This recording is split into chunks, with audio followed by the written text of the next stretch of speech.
बंदी छोड़ सतगुरु रामपाल जी परमेश्वर जी की जय हो। भाई और बहनों, पुस्तक भोगेगा अपना किया रे, इस पुस्तक के ऊपर वीडियो बनाने की श्रृंखला जारी है। ये पुस्तक सन 2006 करोथा कांड के बाद में सतलोक आश्रम मैनेजमेंट हरियाणा अर्थात राष्ट्रीय समाज सेवा समिति के द्वारा लिखी गई है।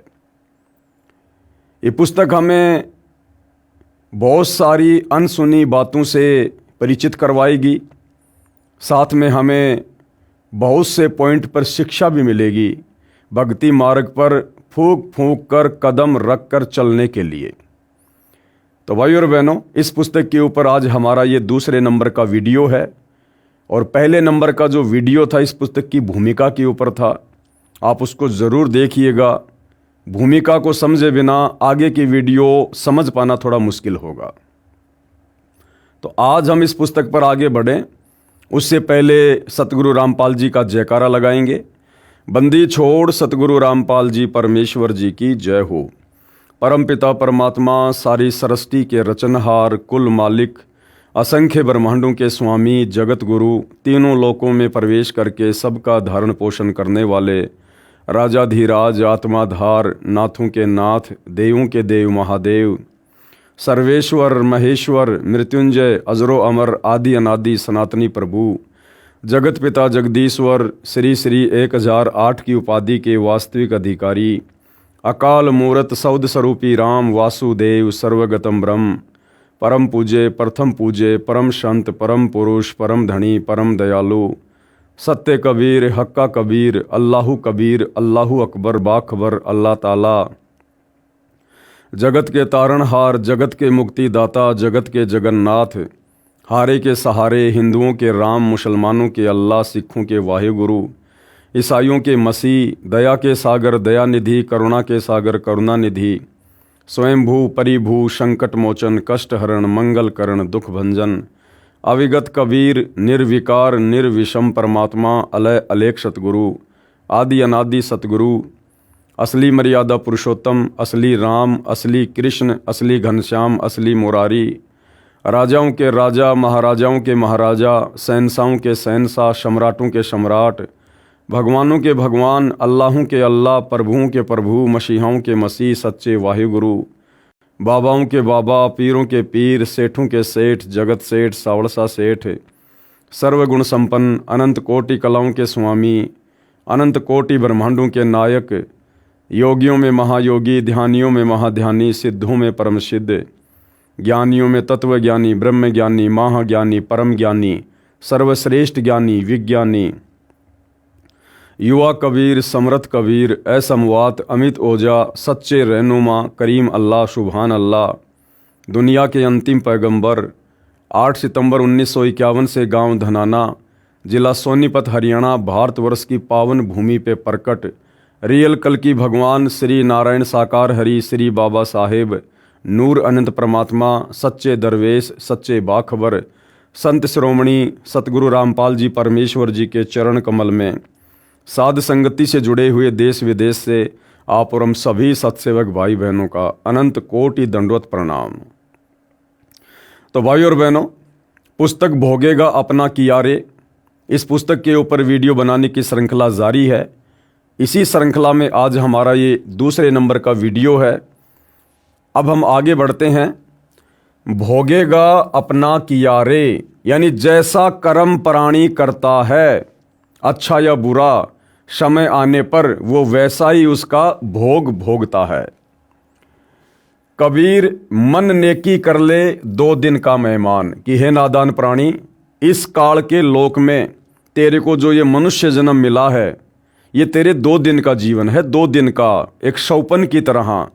जैसे रात्रि में हमें शौपन आता है, शौपन में हम राजा बन जाते हैं, सेठ बन जाते हैं, लंबी आयु जीते हैं, और जैसे ही आंखें खुलती हैं, ना वो राजा का जीवन रहता है, ना वो शहर रहता है, ना वो सुख रहते हैं। तो ये मनुष्य जन्म, ये भले 60 साल का है, 70 साल का है, 100 साल का है, लेकिन असल में ये 2 दिन की ही जिंदगी है। 2 दिन का मतलब बहुत थोड़े समय के लिए परमात्मा ने आपको ये मनुष्य जन्म दिया है। आखिर तुझको कौन कहेगा गुरु बिन आत्मज्ञान। इस संसार में आपको जो भी व्यक्ति ज्ञान देगा वो केवल यहाँ तक कि व्यवस्था को बनाए रखने का ज्ञान दे सकता है, रोजी रोटी तक का ज्ञान दे सकता है, पढ़ाई लिखाई का ज्ञान दे सकता है, अधिक माया कैसे कमाई जाए, बड़ी कार कैसे ली जाए, बड़ा मकान कैसे बनाया जाए, समाज में प्रभुता कैसे मिले, केवल आपको इसी प्रकार का ज्ञान दे सकता है। लेकिन आत्मज्ञान, मैं कौन हूँ, कहाँ से आया हूँ, मरने के बाद कहाँ जाऊँगा, क्यों जन्म रहा हूँ, क्यों मर रहा हूँ, आँखों के सामने बेटा बेटी क्यों मर जाते हैं, पिछले जन्म में कहाँ था, इस प्रकार का जो ज्ञान है ये आत्मज्ञान कहलाता है। यानी अपने विषय में जानना, मेरे को मनुष्य जन्म क्यों मिला है, बाकी अन्य प्राणी इतना कष्ट क्यों भोग रहे हैं गधे कुत्ते सूअर के शरीर में, इस मनुष्य जन्म का प्रयोजन क्या है, मूल मकसद क्या है, इसको कहते हैं आत्मज्ञान। तो कहते हैं गुरु के बिना, सतगुरु के बिना आत्मज्ञान और परमात्म ज्ञान नादान, ये जानकारी तुझे सांसारिक व्यक्ति नहीं दे सकते। आखिर तुझको कौन कहेगा गुरु बिन आत्मज्ञान। कबीर राम नाम रटते रहो जब तक घट में प्राण, और कभू तो दीन दयाल के भिनक पड़ेगी कान। कबीर मानुष जन्म दुर्लभ है मिले न बारंबार, तरवर से पत्ता टूट गिरे बहुर न लगता डार। कबीर परमेश्वर कहते हैं, हे नादान प्राणी, ये मनुष्य जन्म जो तुझे वर्तमान में सुलभ है, तुझे प्राप्त है, ये अति दुर्लभ है, अति दुर्लभ। 184 योनियां भोगने के बाद परमात्मा हमें एक मनुष्य जन्म देता है, और इस मनुष्य जन्म का टारगेट, लक्ष्य केवल यही होता है कि सच्चे सतगुरु की खोज करके, उनकी शरण ग्रहण करके और आजीवन मर्यादा में रहकर शास्त्र अनुकूल सत भक्ति करें, ताकि जन्म मरण से पीछा छूटे, 184 योनियों से पीछा छूटे। तो कहते हैं मानुष जन्म दुर्लभ है, ये मिले न बारंबार। जैसे तरवर से पत्ता टूट गिरे, तरवर यानी पेड़ से एक बार यदि पत्ता नीचे गिर गया, टूट गया, वापस उसी डारी पर नहीं लगता। तो एक बार ये मनुष्य जन्म छूट गया, ये आसानी से इतना जल्दी दोबारा नहीं मिलेगा, क्योंकि सत भक्ति केवल मनुष्य जन्म में ही हो सकती है। अन्य प्राणियों की योनियों में, शरीरों में हम भक्ति नहीं कर सकते। हमें जो ये विशेष बुद्धि जो प्राप्त है, सोचने की, समझने की, भक्ति करने की, कार्य करने की, ये केवल मनुष्य योनि में ही प्राप्त होती है। मानव को परमात्मा का अमर संदेश है कि हे मानव, यह शरीर बहुत मुश्किल से प्राप्त होता है, इसको प्राप्त करके शुभ कर्म कर, भक्ति कर, किसी की आत्मा को ना दुखा। आत्मा दुखी हुई तो समझो परमात्मा दुखी हुआ, और जिसने परमात्मा को दुखी कर दिया, फिर उस नादान के पास में शेष रह क्या गया। कबीर गरीब को न सताइए जाकी मोटी हाय, और बिना जीव की श्वास से लो वशम हो जाए। गरीब आदमी, दुखी आदमी, परमात्मा कहते हैं कभी भी उसकी हाय नहीं लेनी चाहिए। ये मनुष्य जन्म का लक्षण है कि हमने कभी किसी को दुखी करना ही नहीं चाहिए। भले हमें कोई दुखी कर दे, उसे हम सहन कर लें, लेकिन हमारे से मन कर्म वचन से किसी की आत्मा को जरा भी ठेस ना पहुंचे। कबीर परमेश्वर जी अपनी वाणी में कहते हैं, कबीरा आप ठगाइए और न ठगिए कोई, आप ठगाए सुख होत है औरों को ठगे दुख होए।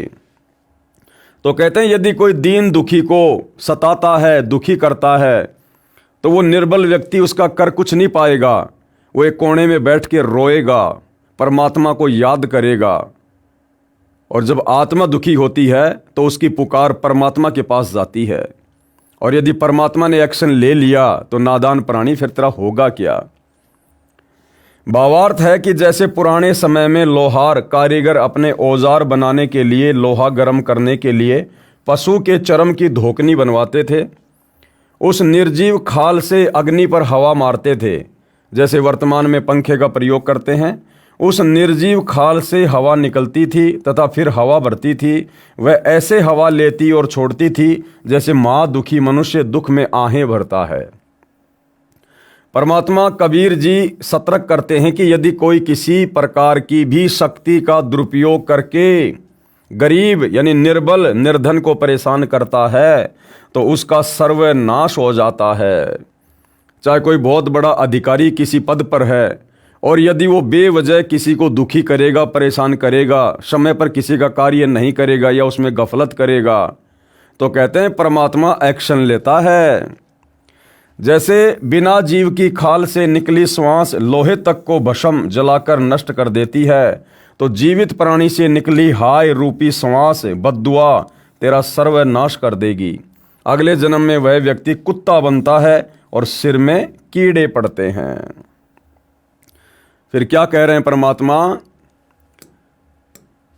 संत सताना कोटि पाप है, यानी साधु संतों को दुखी करना। देखो, एक तो आम व्यक्ति को दुखी किया जाए वो भी बहुत बुरी बात है, और यदि साधु संत भक्तों को कोई दुखी करता है तो कहते हैं वो तो करोड़ों पाप के बराबर है, करोड़ों पाप के बराबर। क्योंकि साधु संत भगत कभी किसी को बेवजह दुखी नहीं करते, कभी किसी का बुरा नहीं सोचते। और ऐसी आत्माओं को यदि कोई दुखी करता है, वो चाहे मंत्री हो, चाहे अधिकारी हो, बहुत बड़ा कोई पैसे वाला हो, किसी भी प्रकार से सर्वशक्तिमान आदमी हो, यदि वो संत भक्तों को दुखी करता है तो वो तो करोड़ों पापों के बराबर है।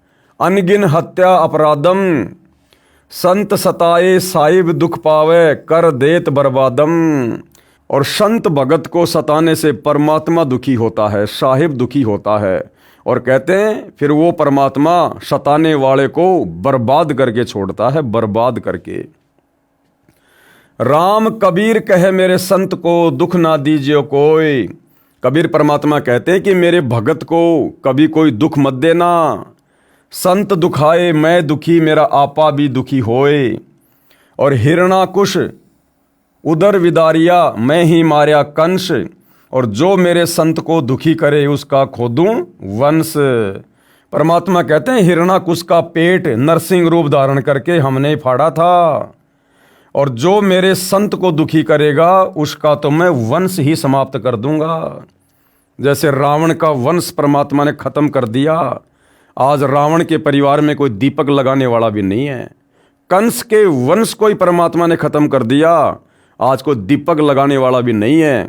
दुर्योधन के वंश को ही परमात्मा ने खत्म कर दिया, आज कोई दीपक जलाने वाला भी नहीं है।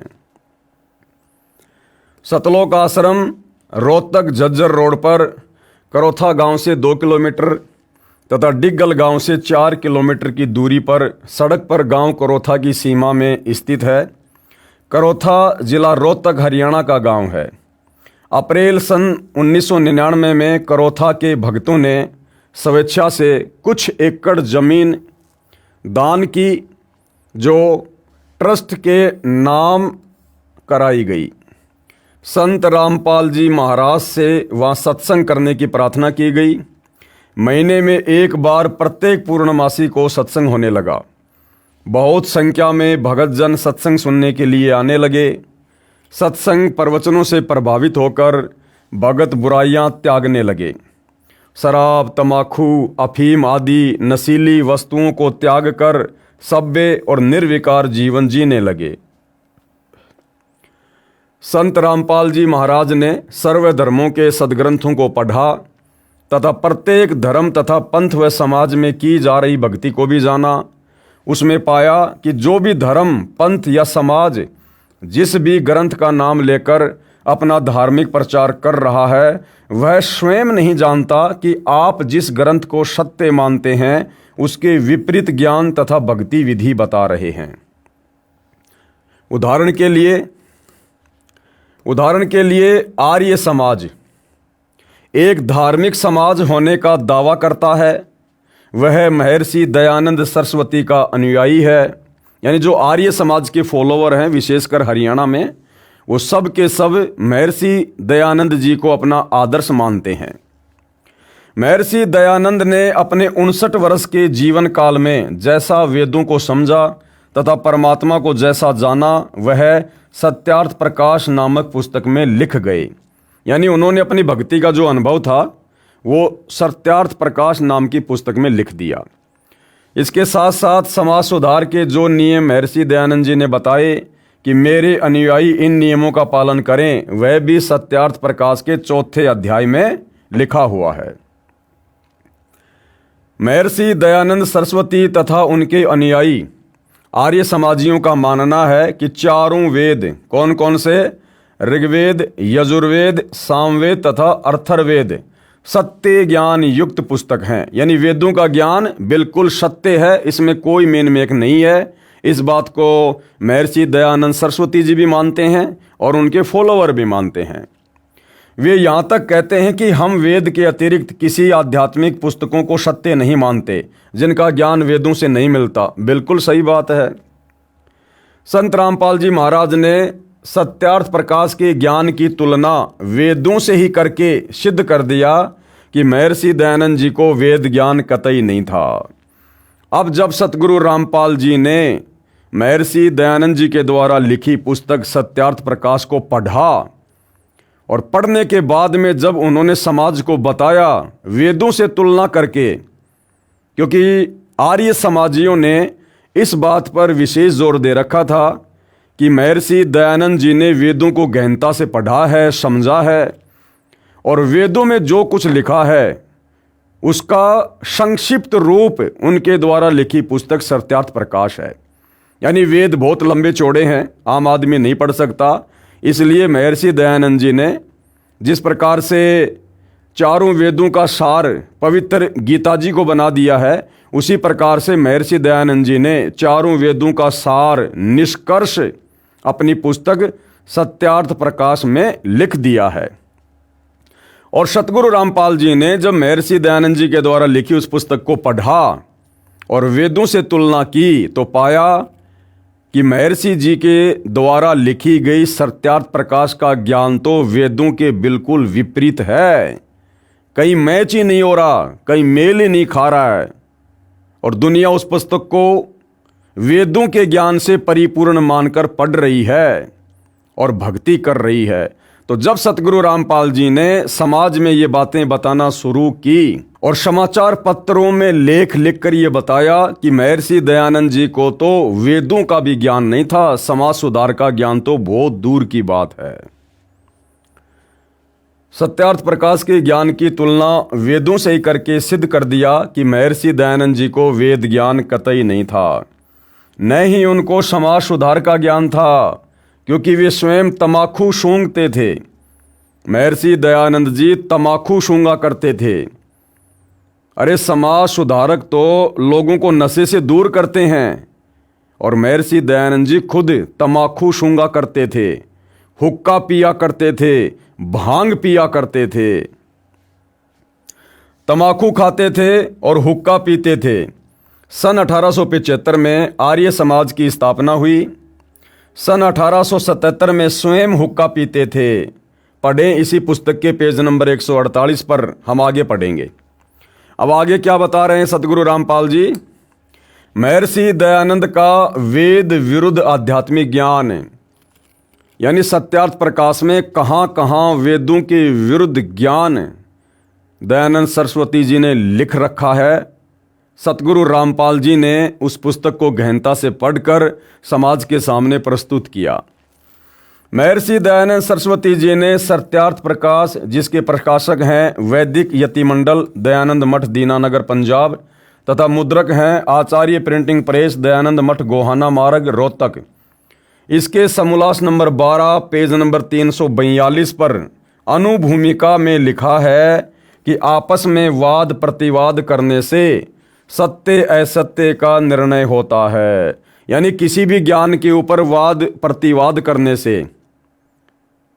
एक प्रकार से डिबेट करने से उस ज्ञान के ऊपर, उस पुस्तक के ऊपर वो ज्ञान और अधिक निखर कर सामने आता है और ये वाद प्रतिवाद अवश्य करनी चाहिए।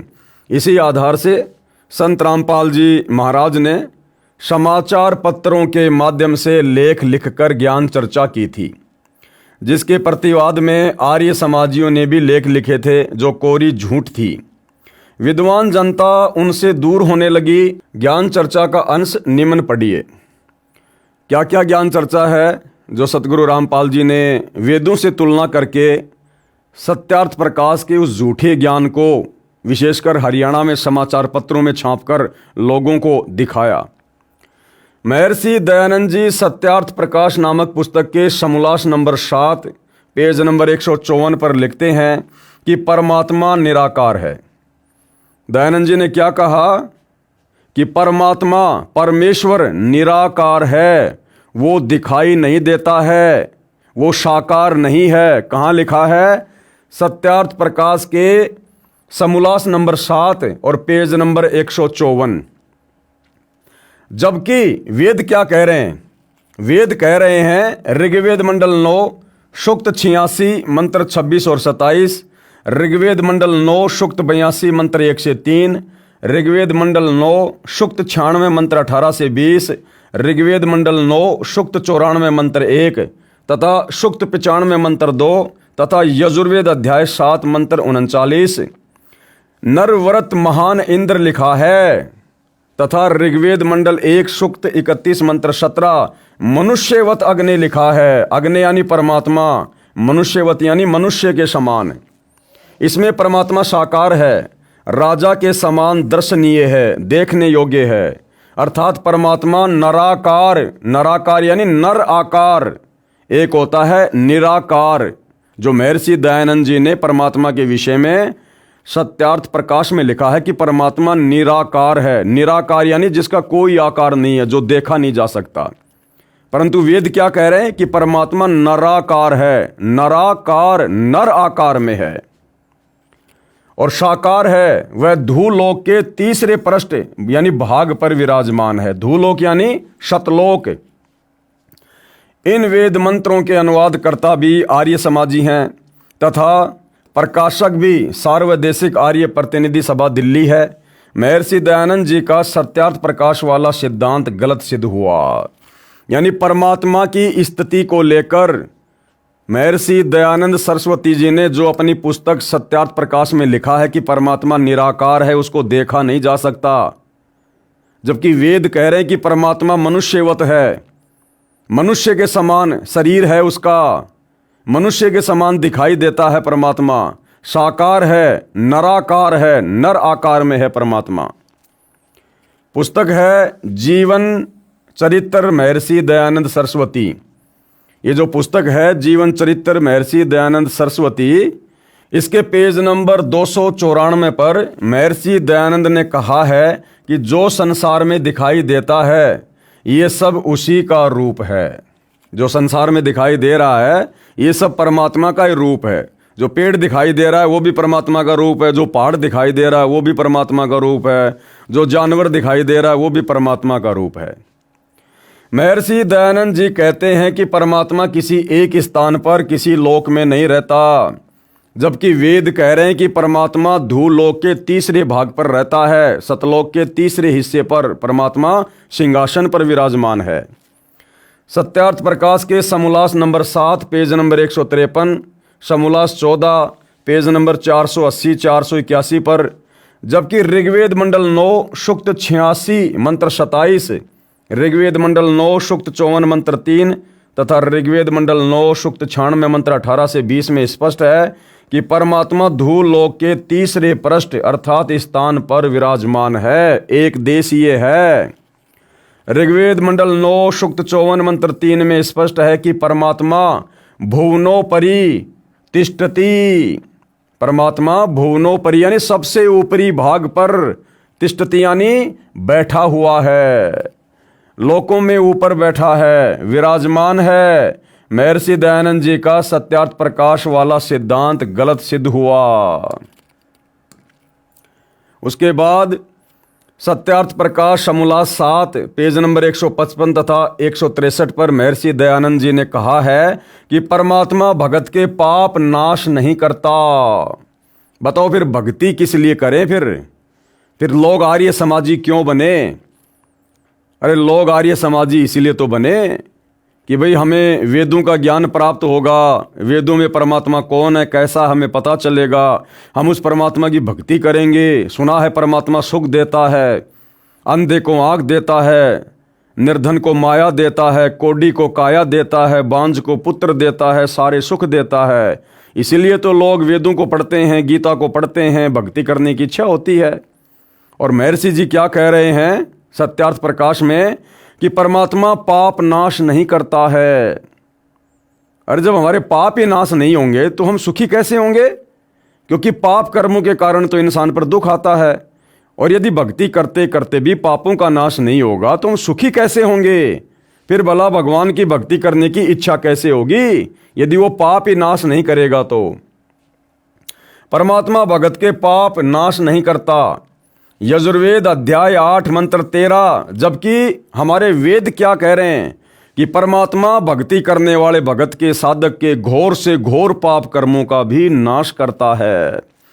यजुर्वेद अध्याय 8 मंत्र 13, ऋग्वेद मंडल 9 सूक्त 97 मंत्र 16, ऋग्वेद मंडल 1 सूक्त 24 मंत्र 13 व 14 तथा यजुर्वेद अध्याय 5 मंत्र 32 में, ऋग्वेद मंडल 9 सूक्त 82 मंत्र 1 में पाप नाश व साकार परमात्मा का प्रमाण है कि परमात्मा अपने भगत के पापों का भी नाश करता है और परमात्मा साकार है। शेष पेज नंबर 39 पर हम आगे पढ़ेंगे। अब भाइयों और बहनों, जब ये सारी की सारी सच्चाई धीरे धीरे विशेषकर हरियाणा में जनता के बीच में जाने लगी समाचार पत्रों के माध्यम से, तो आर्य समाज के वो मुख्य वो पदाधिकारी गुरुजन जो इस सत्यार्थ प्रकाश पुस्तक को बेचकर अपनी रोजी रोटी चला रहे थे, उन भाई बहनों के पेट में दर्द होना शुरू हो गया। उपरोक्त सच्चाई को आंखों प्रोजेक्टर पर देखकर श्रोताओं ने घर जाकर सर्व पुस्तकों का फिर से मिलान करके जांचा। पाया कि महर्षि दयानंद पूर्ण रूप से अज्ञानी था। श्रोताओं में आर्य समाज से संबंधित व्यक्ति भी थे। उन्होंने तथा अन्य ने मिलकर आर्य समाज के आचार्यों से सवाल किए। अब संत रामपाल जी ने समाचार पत्रों के माध्यम से जब वेदों से सत्यार्थ प्रकाश के अज्ञान की तुलना करके समाज में प्रस्तुत कर दिया, तो बहुत सारे लोग आर्य समाज से भी जुड़े हुए थे। उन्होंने भी देखा, पढ़ा, मिलान किया कि क्या वास्तव में सत्यार्थ प्रकाश में फला फला जगह पर समोल्लास में लिखा हुआ है। उनको जो का त्यों पाया। तो आर्य समाज के अनुयायियों ने अपने आचार्यों से सवाल जवाब करने शुरू किए कि भाई आर्य समाज की धारणा है कि परमात्मा निराकार है, जबकि वेद कह रहे परमात्मा साकार है, नराकार है, नराकार में है, मनुष्यवत है परमात्मा। सत्यार्थ प्रकाश कहती है कि परमात्मा पापनाश नहीं करता, जबकि वेद कह रहे हैं कि तुम एक बार परमात्मा की सत भक्ति पे तो लगो, परमात्मा तो घोर से घोर पापों का नाश कर देता है। तो जब इस प्रकार के सवाल आर्य समाज से जुड़े लोग अपने आचार्यों से करने लगे तो उन आचार्यों को दिक्कत होना शुरू हो गई। श्रोताओं ने आर्य समाज से संबंधित व्यक्ति भी थे। उन्होंने तथा अन्य ने मिलकर आर्य समाज के आचार्यों से सवाल किए कि आप आज तक इस अज्ञान को समाज में फैला रहे हो, सत्यार्थ प्रकाश वाले अज्ञान को, आपका उद्देश्य क्या है? एक दो आचार्यों को सर्व प्रमाण दिखाए। उन्होंने कहा कि यह सत्यार्थ प्रकाश नकली है। अब और तो कहीं उनकी दाल गली नहीं। उन आर्य समाजियों ने क्या कहा, उन आचार्यों ने, कि भाई जो सत्यार्थ प्रकाश संत रामपाल जी दिखा रहे हैं वो नकली है, नकली। श्रोताओं ने कहा कि क्यों पढ़े लिखों को मूर्ख बनाते हो, अब नहीं चलेगा। देखो आपके झज्जर गुरुकुल से खरीदा गया है, ये रसीद है, आचार्य प्रिंटिंग प्रेस, दयानंद मठ, गोहाना मार्ग, रोहतक से छपा है। तो आर्य समाज के अनुयायियों ने कहा कि भैया हमने तो आप ही के झज्जर गुरुकुल से खरीदी है, अब आप लोग ही नकली छाप रहे हो तो हम क्या करें। और संत रामपाल जी ने जिस सत्यार्थ प्रकाश को दिखाया है वही सत्यार्थ प्रकाश ज्यों का त्यों हम आपके गुरुकुल से लेकर आए थे। और जैसा संत रामपाल जी बता रहे हैं, किस समोल्लास पर है, किस पेज पर क्या लिखा हुआ है, ज्यों का त्यों लिखा हुआ है। तो लोगों ने कहा कि भैया ऐसे तुम्हारी दाल नहीं गलने वाली है। आर्य समाज के आचार्यों का कर्तव्य तो यह बनता था कि सत्य को आंखों देखकर आप भी सावधान होते तथा अपने अनुयायियों को भी बताते कि यह सत्यार्थ प्रकाश पूर्ण रूप से सत्य से परे है। अपना तथा अन्य भोली भाली आर्य जनता का कल्याण करवाते। ऐसा ना करके संत तथा भक्तों पर अत्याचार शुरू कर दिया। ये व्यक्ति नेक नहीं है। कबीर परमात्मा जी ने कहा है कि जानबूझ सांची तजे, यानी सच्चाई आंखों के सामने है, प्रत्यक्ष प्रमाणित है, उसके बावजूद भी स्वार्थ में अंधे हो रहे हैं, ईर्ष्या में अंधे हो रहे हैं। तो कबीर जी कहते हैं कि जानबूझ सांची तजे और करे झूठ से ने, ताकि संगति है प्रभु शौपन में भी ना दे। ऐसे दुष्ट व्यक्तियों की संगति तो शौपन में भी प्राप्त ना हो, जो जानबूझ के सच्चाई से मुंह मोड़कर बैठे हैं। उन आचार्यों ने अन्य आचार्यों को बताया, उन्होंने निर्णय लिया कि यदि जनता को महर्षि दयानंद के अज्ञान का पता चल गया तो इज्जत का नाश हो जाएगा। लोग हमें धिक्कारेंगे कि ऐसे बिना सिर पैर के ज्ञान युक्त सत्यार्थ प्रकाश को बेचकर दयानंद की फोकट महिमा बनाए हो और दुनिया से आर्य समाज के नाम से चंदा इकट्ठा करते रहते हो। हमारी दुकानें बंद हो जाएंगी, इसलिए शतलोक आश्रम को बंद कराओ, रामपाल को मार दो, तब बात बनेगी। इसी षड्यंत्र के तहत इन अपराधी आचार्यों ने शतलोक आश्रम करोथा जिला रोहतक के आसपास के गांव में डिग्गल, करोथा, ब्रहाणा, बागपुर आदि आदि पब्लिक मीटिंग करके झूठा प्रचार किया कि शतलोक आश्रम करोथा में गलत काम होते हैं। और तो दाल उनकी गली नहीं, ज्ञान से तो सामना वो कर नहीं पाए, और उल्टा आसपास के गांव वालों को जो कि आर्य समाजी थे उनको संत रामपाल जी के खिलाफ और शतलोक आश्रम करोथा के खिलाफ भरमाना शुरू कर दिया, भ्रांतियां पैदा करनी शुरू कर दी कि शतलोक आश्रम करोथा में ऐसे ऐसे गंदे काम होते हैं, वहाँ पर ऐसे ऐसे रात बिरात औरतें जाती हैं। यानी ज्ञान का जवाब ज्ञान से ना देकर घटिया पने पर उतारू हो गए और उनको यहाँ से उठवाना है, यानी आश्रम को बंद करवाना है। ये कार्य सन 2004 से प्रारंभ किया। 2 जनवरी 2005 को आश्रम पर आक्रमण करने का षड्यंत्र रचा। गांव करोथा में एक सम्मेलन का बहाना करके वहां लोगों को इकट्ठा करके आश्रम पर आक्रमण करना था। समय रहते ट्रस्ट के ट्रस्टी ने माननीय न्यायालय से इस सम्मेलन का स्टे ले लिया। वे अपने उद्देश्य में सफल नहीं हो सके। दुर्भाग्यवश मार्च 2005 में हरियाणा का मुख्यमंत्री श्री भूपेंद्र सिंह हुड्डा आर्य समाजी बन गया। उसके पश्चात ये दुष्ट व्यक्ति अधिक सक्रिय हो गए। जनता तथा मुख्यमंत्री को सच्चाई ना बताकर झूठ के आधार से आश्रम करोथा को नष्ट करने तथा संत रामपाल जी महाराज को जान से मारने का षड्यंत्र रचकर 12 जुलाई 2006 को अपने घिनौने कार्य को अंजाम देने के लिए आश्रम करोथा पर आक्रमण कर दिया। कब? 12 जुलाई 2006 को। भगत जन पूर्णमासी का सत्संग सुनने के लिए आश्रम में इकट्ठा हुए थे। 9 से 11 जुलाई 2006 को 3 दिन का सत्संग था। 8 जुलाई 2006 को शतलोक आश्रम में लगभग 5000 श्रद्धालु पहुंच गए। उसके पश्चात आश्रम को पुलिस की उपस्थिति में चारों ओर से घेर लिया। न तो बाहर से कोई भगत अंदर आने दिया तथा न ही आश्रम से बाहर जाने दिया। 9 जुलाई 2006 से 12 जुलाई 2006 तक 4 दिन लगभग 5000 श्रद्धालुओं को बंधक बनाकर रखा। रोगी, वृद्ध, बच्चे, स्त्रियां बहुत संख्या में थे। उपद्रवियों ने आश्रम की पानी लाइन काट दी, बिजली की सप्लाई काट दी। आश्रम में हाहाकार मच रहा। रोहतक के डीसी, एसपी तथा मुख्यमंत्री आदि बड़े अधिकारियों के पास टेलीग्राम किए गए, सर्व स्थिति बताई गई, परंतु बेरहमों को कोई असर नहीं हुआ, क्योंकि ये तो अत्याचार करवा ही रहे थे। ना हरियाणा के मुख्यमंत्री ने कोई फरियाद सुनी, ना वहाँ के प्रशासन ने किसी प्रकार की कोई मदद की। क्यों? क्योंकि लेखक कह रहा है कि उन लोगों का ही तो ये मिला जुला षड्यंत्र था। मुख्यमंत्री के इशारों पर ये सारा सब कुछ वहाँ पर किया जा रहा था। हालांकि भाइयों और बहनों, हमें शिक्षा लेनी है। मैं ये भी नहीं कहूँगा कि भक्तों ने कुछ गलत किया।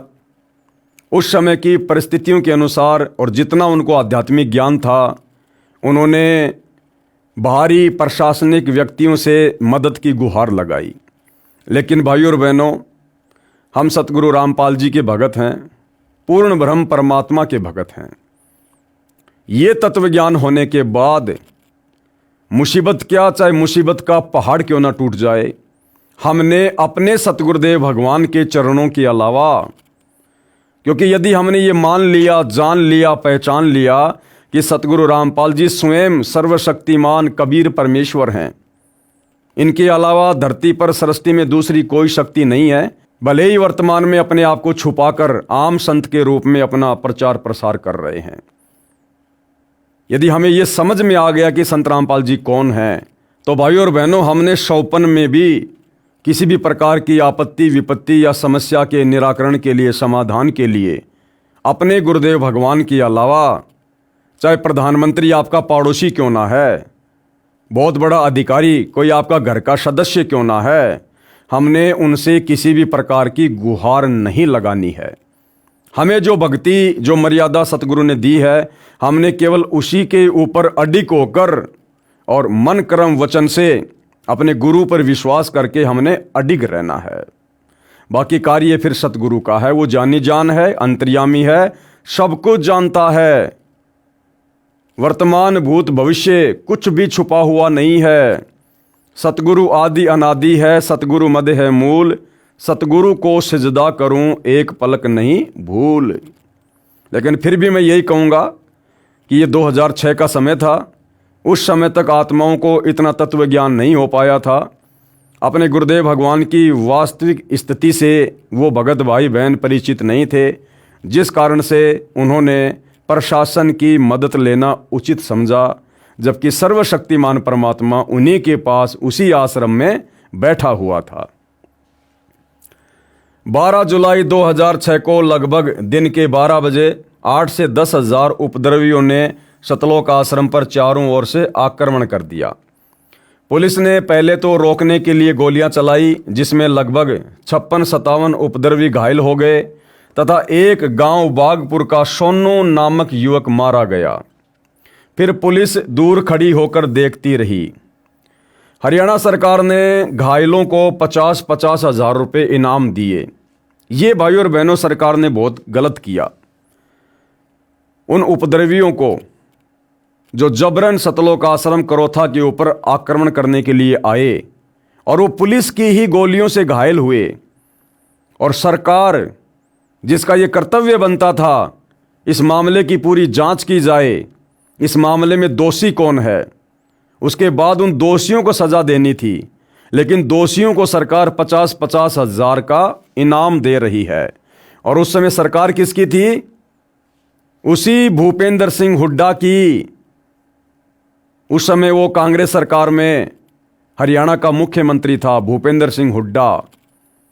और उसी भूपेंद्र सिंह हुड्डा को भाइयों और बहनों वर्तमान 2019 में सतलोक आश्रम मैनेजमेंट के द्वारा उसको समर्थन दिया गया। उसको हरियाणा का फिर से मुख्यमंत्री बनाने के लिए सतलोक आश्रम वालों ने अपना पूरा समर्थन दिया और हरियाणा के भगत समाज से संत रामपाल जी का ही नाम लेकर और भूपेंद्र सिंह हुड्डा को एक बार फिर से हरियाणा का मुख्यमंत्री बनाने के लिए उसको वोट डलवाए गए, उसी भूपेंद्र सिंह हुड्डा को। हरियाणा सरकार ने घायलों को 50-50 हज़ार रुपये इनाम दिए। मृतक के पिता को 5 लाख रुपए तथा घर के एक सदस्य को नौकरी दी। और गांव बागपुर का सोनू नाम का लड़का जो पुलिस की गोली से मरा था, उसके पिता को 5 लाख रुपए और घर के एक व्यक्ति को सरकारी नौकरी भी दी गई। सतलोक आश्रम करोथा को नाजायज तरीके से धारा 145 लगाकर सरकार ने कब्जे में कर लिया तथा झूठा मुकदमा संत रामपाल जी महाराज तथा भक्तों पर बना दिया। परमात्मा का विधान है कि पावेगा अपना कियारे, भोगेगा अपना कियारे। परमात्मा के घर देर है, अंधेर नहीं है। आर्य समाजियों की साजिश के शिकार होकर इस पाप में सबसे ज्यादा भूमिका गांव डिगल, करोथा, बरहाना तथा बागपुर की थी, जिसके परिणाम स्वरूप इन गांवों को कितना कहर सहना पड़ रहा है। अब भी इनकी आंखें नहीं खुल रही हैं। एक व्यक्ति मांगेराम पुत्र पृथ्वी गांव डिग्गल में अन्य गांव से आकर बसा है। उसका गोत्र भी अहलावत नहीं है। यह चापलूस तथा अपराधी किस्म का व्यक्ति है। डिग्गल गांव के लोगों को बहकाकर अपराध करवाता है। वे इसके अपराधी जाल को समझ नहीं पा रहे हैं। इसके अपराधों के कारण 3 मुकदमे आश्रम के भक्तों ने कर रखे हैं, जिनमें से 2 में ये भगोड़ा हो चुका है। एक दिन समय आएगा, इसका तथा इसके पुत्रों को जो इसके साथ अपराध में शामिल थे वे भी भगोड़े हो चुके हैं। पुलिस पकड़ेगी तथा 6 महीने जमानत भी नहीं होगी और सजा भी होगी। मांगेराम का एक लड़का अपहरण करके फिरौती रूप में रुपए मांगने के मुकदमे में सजा प्राप्त है। दिल्ली की तिहाड़ जेल में पड़ा है। यही अपराध मांगेराम तथा मांगेराम के इसी पुत्र तथा अन्य पुत्रों व अन्य कई अपराधियों को साथ लेकर आश्रम के भगत के साथ किया था, जिसमें यह भगोड़ा है। इस व्यक्ति ने आर्य समाज से रुपए लेकर स्वयं खा लिए। गांव के भोले युवकों को बहकाकर शराब पिलाकर आश्रम के भक्तों के साथ जुल्म करवाए। उनका कहर अब गांव डिग्गल भोग रहा है। इसका अधिक सहयोग जयसिंह जो 27 गांव का प्रधान है वो दे रहा है। इसका भी नाश करा दिया। पढ़िए नीचे लिखे प्रमाण। अब देखो भाइयों और बहनों, संत सजाने की सजा कितनी भयंकर होती है। जिन विशेष गांवों ने जिनमें आर्य समाजियों की तादाद ज़्यादा थी, उन गांव वालों के ऊपर 2006 करोथा कांड के बाद किस प्रकार से आपत्तियों का कहर टूटा, संत सताने की उनको सजा मिली, यहाँ पर लिखा जा रहा है। डिग्गल गांव में मौत का कहर। हम बड़े दुख के साथ लिख रहे हैं कि कुछ दुष्ट लोगों के बहकावे में आकर सन 2006 में करोथा कांड करके संत तथा भक्तों को सताकर कैसा कष्ट उठा रहे हैं। करोथा आश्रम के आसपास के गांव हम किसी का अपमान करने का उद्देश्य नहीं रखते, अपितु सतर्क करना चाहते हैं कि अब तो आंखें खोल लो और कितना नाश करना चाहते हो। संत तथा भगत कभी बद्दुआ नहीं देते, वे परमात्मा के सामने रोते हैं। परमात्मा ही उन अपराधियों को दंड देता है। लेखक क्या कह रहा है कि संत भगत हमेशा परमात्मा के आगे रोते हैं, फिर परमात्मा ही उनको दंड देता है। भाई, जब करोथा कांड हो रहा था तो फिर प्रशासन से मदद क्यों मांगी गई? परमात्मा तो वहीं आश्रम में बैठे हुए थे संत रामपाल जी के रूप में। फिर आश्रम के भक्तों ने प्रशासन से मदद क्यों मांगी? क्या परमात्मा सक्षम नहीं था, या आप लोग उस समय सतगुरु रामपाल जी को परमात्मा के रूप में नहीं मान रहे थे? दोनों में से एक कारण है। गांव डिग्गल का एक अभय नाम का आदमी का लड़का भुंडू आश्रम में घुसा और भक्तों के साथ झगड़ा किया। उस लड़के की छाती में कैंसर हो गई, मौत को प्राप्त हुआ। अब देखते जाना भाइयों और बहनों किस प्रकार से लाशों की लाइन लगती है। जिन लोगों ने 2006 करोथा कांड में विशेष भूमिका निभाई, संत को दुखी किया, भक्तों को दुखी किया, परमात्मा का विधान उनके ऊपर लागू हुआ। अभय ने गुरुजी तथा भक्तों पर झूठा मुकदमा किया था। अभय ने भक्तों पर और सतगुरु रामपाल जी पर झूठा मुकदमा किया था, जिसकी सजा फिर आगे चलकर उसने पाई, जो न्यायालय में निराधार साबित हुआ। कुछ दिन के बाद उसकी जीभ में कैंसर हो गई।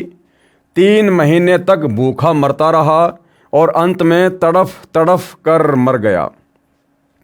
फिर उसी आदमी अभय का बड़ा बेटा रोहतास, जिसके पूरे शरीर पर फोड़े निकल आए और कोढ़ की तरह चोने लगा और 1 महीने तक कपड़े नहीं डाले, सिर्फ चादर ढके रहता और अंत में तड़फ तड़फ कर मर गया। उसी अभय का तीसरा बेटा गोली खाकर मर गया। इस प्रकार उसके 3 बेटे तथा स्वयं तड़फ तड़फ कर मरे। नंबर 2, अन्य गांव से आया हुआ वर्तमान में डिग्गल गांव में रह रहा एक आदमी मांगेराम पुत्र पृथ्वी ने आश्रम वालों के साथ बेवजह झगड़ा किया और आश्रम वालों के खिलाफ आर्य समाजियों के साथ मिलकर कई साजिशें रची। वह कहता था कि गुरुजी को जेल भेजकर रहेगा। कुछ दिन के बाद उसका बेटा ही एक धनी के बच्चे के अपहरण केस में जेल चला गया और उसे उम्र कैद की सजा हो गई। नंबर 3, डिग्गल गांव का जयसिंह नामक एक आदमी जो 27 गांवों का प्रधान है, उसने आश्रम से पानी की मोटरें उठवाई, पानी के पाइपों को तुड़वाया और आश्रम की बिजली के तार कटवाए। कुछ दिन के बाद उसके छोटे बेटे ने किसी औरत के साथ दुर्व्यवहार किया और जहर निगल कर मर गया। जयसिंह का दूसरा बेटा हार्ट अटैक के कारण मर गया। आगे नंबर 4, डिग्गल गांव का रणबीर नामक एक आदमी आश्रम पर आक्रमण करने गया, पुलिस की गोलियों से घायल हुआ, सरकार से इनाम में 50,000 रुपये लाया। उसी दिन से उसका बेटा पागल हो गया। आगे नंबर 5, डिग्गल गांव का महिपाल नामक एक आदमी आश्रम पर आक्रमण करने गया, पुलिस की गोलियों से घायल हो गया, सरकार से इनाम में 50,000 रुपये लाया। उसके कुछ समय बाद उसे एड्स की बीमारी हो गई और मर गया। ये डिग्गल गांव की हिस्ट्री सुनाई जा रही है भाई और बहनों, जिस गांव ने सबसे ज़्यादा भूमिका 2006 के करोथा कांड में निभाई। डिग्गल गांव का एक आदमी जग्गा आश्रम पर आक्रमण करने गया, पुलिस की गोलियों से घायल हो गया, सरकार से इनाम में 50,000 रुपये लाया। कुछ समय बाद वह बहुत ज़्यादा शराब पीने लगा, पत्नी व बच्चों को परेशान करने लगा, उसके घर में झगड़ा रहने लगा और उसकी पत्नी ने उसकी पिटाई कर दी जिससे वह मर गया। नंबर 7, डिग्गल गांव का एक लीलू नामक आदमी का बेटा आश्रम पर आक्रमण करने गया, पुलिस की गोलियों से घायल हो गया, सरकार से इनाम में 50,000 रुपये लाया। कुछ दिन के बाद गन्ने की ट्राली के नीचे दबकर मर गया। नंबर 8, डिग्गल गांव का अनिल नामक एक आदमी जो आश्रम के पास वाले बाग में रहता था, उसका खुद का लड़का नहीं था, इसलिए उसके पास उसकी बेटी का लड़का रहता था। अनिल गुरुदेव जी को गालियां देता था। कुछ दिन के बाद उसका दोता एक्सीडेंट में मर गया। आगे नंबर 9, डिग्गल गांव की एक भगतमती दर्शना ने सन 2006 के बाद गुरुदेव जी का नाम छोड़ दिया और गुरुदेव जी को गालियां देने लगी। कुछ दिनों के बाद उसके बेटे की पत्नी, उसका पति, दोनों बेटे मर गए। उसने अपनी बेटी की 4 बार शादी की, जिसमें से 3 बार उसकी लड़की छोड़ दी गई और चौथी बार उसका पति मर गया। फिर दर्शना ने अपनी दूसरी बेटी की शादी की, वह लड़की अपने ससुराल से भाग गई। कुछ दिनों में दर्शना भी गांव छोड़कर भाग गई। नंबर 10, डिग्गल गांव का भूप नामक एक आदमी की पत्नी ने गुरुदेव जी का नाम ले रखा था। मांगे राम नामक आदमी के कहने पर उसने अपनी पत्नी का नाम तुड़वा दिया और अपनी पत्नी को ज़बरदस्ती हुक्का पिला दिया। कुछ समय बाद भूप के गले में कैंसर हो गई और तड़फ तड़फ कर मर गया। नंबर 11, डिग्गल गांव का राजेंद्र नामक एक आदमी गुरुदेव जी को हर रोज़ गालियां देता था। कुछ समय बाद उसकी जीभ में कैंसर हो गई। 1-1 लाख रुपए के टीके लगवाने के बाद भी मौत तड़फ तड़फ कर हुई। नंबर 12, डिग्गल गांव का उमेद नामक एक आदमी गुरुदेव जी को बहुत गालियां देता था। पहले उसका हाथ कटा और अब डॉक्टरों ने उसके गले में कैंसर की बीमारी बताई है। कई लाख रुपए के टीके लग चुके हैं, फिर भी कोई आराम नहीं है। सारी ज़मीन बिक चुकी है और मरने के लिए तड़फ रहा है। नंबर 13, डिग्गल गांव का सोनू नामक एक आदमी करोथा कांड के पश्चात आश्रम में घुसा और गुरुदेव जी के फोटो पर लात मारी। कुछ दिन के बाद किसी औरत के साथ दुर्व्यवहार करने के आरोप से जहर खाकर मर गया। उसकी पत्नी चली गई, कुल का नाश हुआ। आगे नंबर 14, डिग्गल गांव का रामफल नामक एक व्यक्ति जिसके बेटे का नाम सोनू था। सोनू की 4 बहनें थी। आश्रम पर आक्रमण करके गया था, वहाँ पर बहुत हंगामा किया और कुछ दिनों के बाद जहर खाकर मर गया। नंबर 15, डिग्गल गांव का जय किशन नाम का एक व्यक्ति जिसने गुरुदेव जी का पुतला फूका था। कुछ समय बाद उसके सिर में कैंसर का फोड़ा हो गया। कई महीनों तक खाना नहीं खाया और अंत में तड़फ तड़फ कर मर गया। संत सताने की क्या सज़ा होती है भाइयों और बहनों, आप जी की आंखों के सामने है। डिगल गांव का एक आदमी ईश्वर, जिसने गुरुदेव जी के पुतले को कपड़े पहनाए और पुतला फूका, कुछ ही दिन बाद झज्जर चुंगी के पास ट्रक के नीचे कुचला गया और उसकी मौत हो गई। नंबर 17, डिगल गांव का एक आदमी ज्ञानेंद्र गुरुदेव जी को हर समय बेटी की गालियां देता था। 1 महीने के बाद उसकी बेटी का पति आश्रम के पास ट्रक के नीचे कुचला गया। उसकी हड्डियों को गठरी में बांध कर लाए थे। नंबर 18, डिगल गांव का एक आदमी जिसका नाम भोंडू था, उसने गुरुदेव जी का पुतला फूका और गुरुदेव जी के बारे में अश्लील बातें की जिन्हें लिखा नहीं जा सकता। सुनारिया गांव में उसकी लाश मिली और उसके गुदा द्वार में बांस का टुकड़ा मिला। उसके पूरे शरीर को बोतलों से फोड़ा गया था और उसके शरीर में कांच के टुकड़े मिले थे। उसकी लाश भी 2 दिन बाद मिली थी। उसकी 2 बेटियों का जन्म पेट काटकर हुआ था। उसका बेटा पैदा होने के 1 महीने बाद उसके पेट में फोड़ा पाया गया था, जिससे उसकी मृत्यु हो गई। इस तरह भोंडू की वंश बेल समाप्त हो गई। नंबर 19, डिगल गांव का एक आदमी जिसका नाम गगना है, उसने आश्रम के अनुयायियों के घरों को जलाने की बात की थी। कुछ दिन के बाद उसके भतीजे ने किसी महिला के साथ दुर्व्यवहार करने की कोशिश की। दूसरे कुछ लोगों ने तेजाब से जला दिया, जो कि सुसाना गांव में जला हुआ मरा मिला। उसकी माँ लकवाग्रस्त हो गई और 1 महीने के बाद तड़फ तड़फ कर मर गई।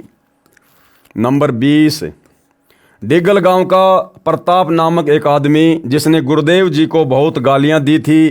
कुछ दिनों के बाद उसके दोनों गुर्दे खत्म हो गए और अब मरने के लिए तड़फ रहा है। नंबर 21, डिगल गांव का शूशु नामक एक व्यक्ति आश्रम में काला तेल लगाकर घुस गया। कुछ दिनों के बाद उसके दिमाग की नस फट गई और 1 महीने तक तड़फ तड़फ कर मर गया। उसके मरने के बाद उसकी पत्नी अपने बेटे को लेकर घर से चली गई और हमेशा हमेशा के लिए घर पर ताला लग गया। मरने से पहले अस्पताल में हर रोज 1 लाख रुपए का खर्चा हुआ।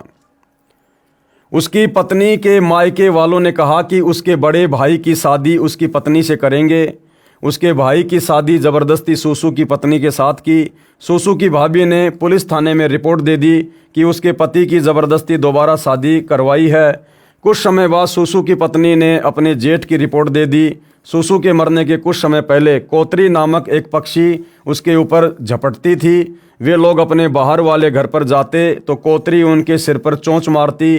वे लोग जोहड़ पर जाते तो भी वह कोतरी उनके सिर पर चोंच मारती थी।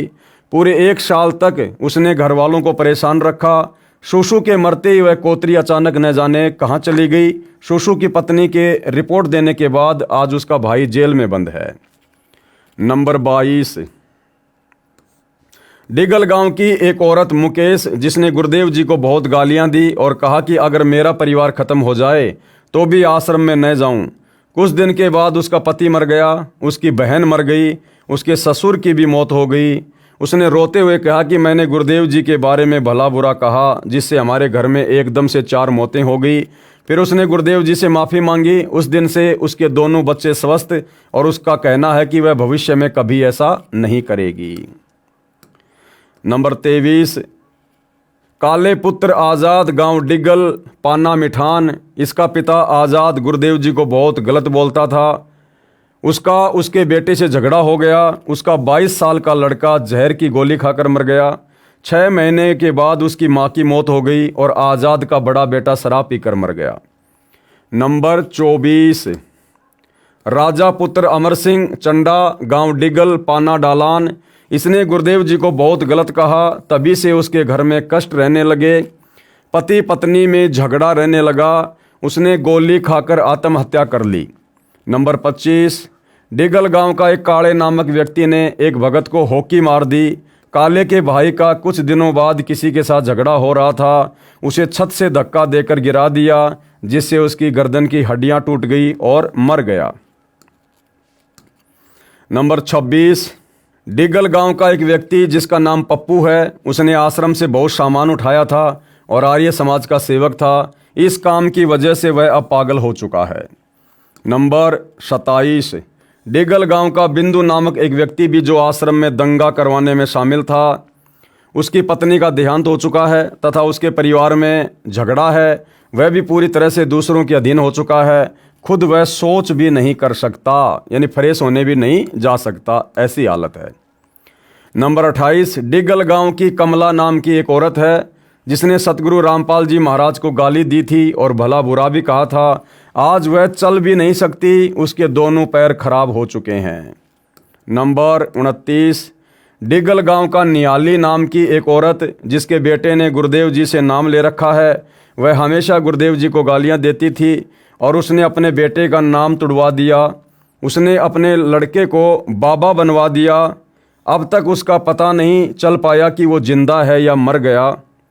नियाली का दूसरा बेटा एक्सीडेंट में मर गया और उसके तीसरे बेटे का एक्सीडेंट हो गया और उसके पैरों में राड़ डाली गई है। उसका सारा शरीर बेकार हो गया।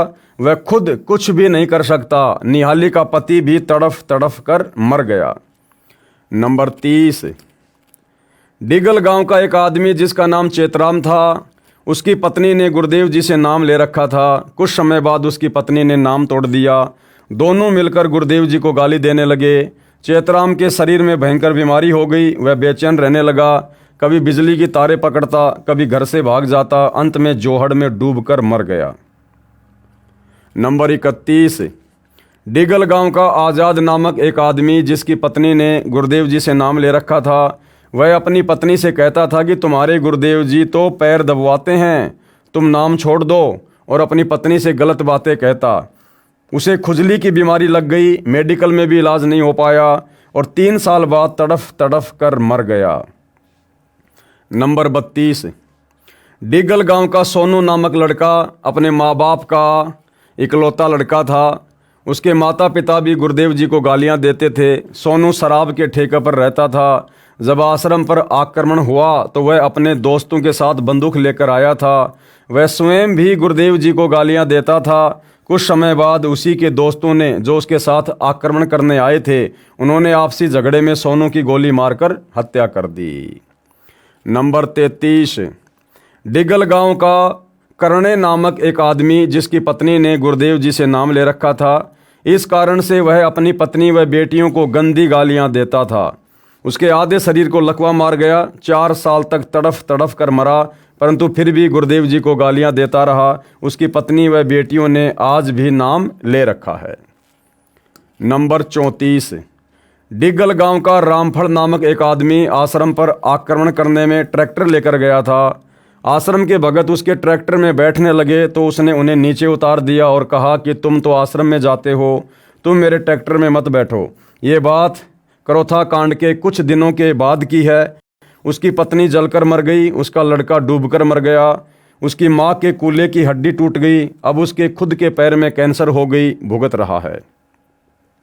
नंबर 35, डिगल गांव का बाले नामक एक आदमी जो कि आश्रम पर आक्रमण करने में शामिल था, वह कहता था कि आश्रम वालों के घर पर आग लगा दो, और उसने भक्तों के तूड़े में आग लगवा दी, परंतु आग बुझ गई। तूड़े में कोई नुकसान नहीं हुआ। कुछ समय बाद उसके बेटे को हार्ट अटैक आ गया। 2 लाख रुपए खर्च भी हुए, परंतु 1 महीने के बाद वह मर गया। फिर स्वयं बाले को ही लकवा लग गया। बाले के दूसरे बेटे को भी हार्ट अटैक आ गया। 60,000 रुपये लग गए। बाले की पत्नी अपनी लड़की के घर आंख बनवाने गई थी। गांव के मोड़ पर एक बुग्गी आ रही थी। बैल तेजी से भागने लगा। उसने पलट कर देखा तो वह बुग्गी के टायर के नीचे आ गई और मर गई। नंबर 36, डिगल गांव के साहब नामक एक आदमी ने करोथा कांड में कहा कि आश्रम वालों के खेतों से चारा ले आओ। वह भक्तों के खेतों से चारा लाता और उनके पेड़ों की डालियों को तोड़ देता। कुछ ही समय बाद वह फांसी लगाकर मर गया। नंबर 37, एक व्यक्ति राजवीर उर्फ राजू पुत्र चंद्रभान गांव डिगल का स्थायी निवासी था, जिसने सतगुरुदेव जी के साथ साथ भक्तों को भी गालियां दी। थोड़े दिन के बाद उसकी बुरी दशा हुई। आखिर में स्वयं को आग लगा ली।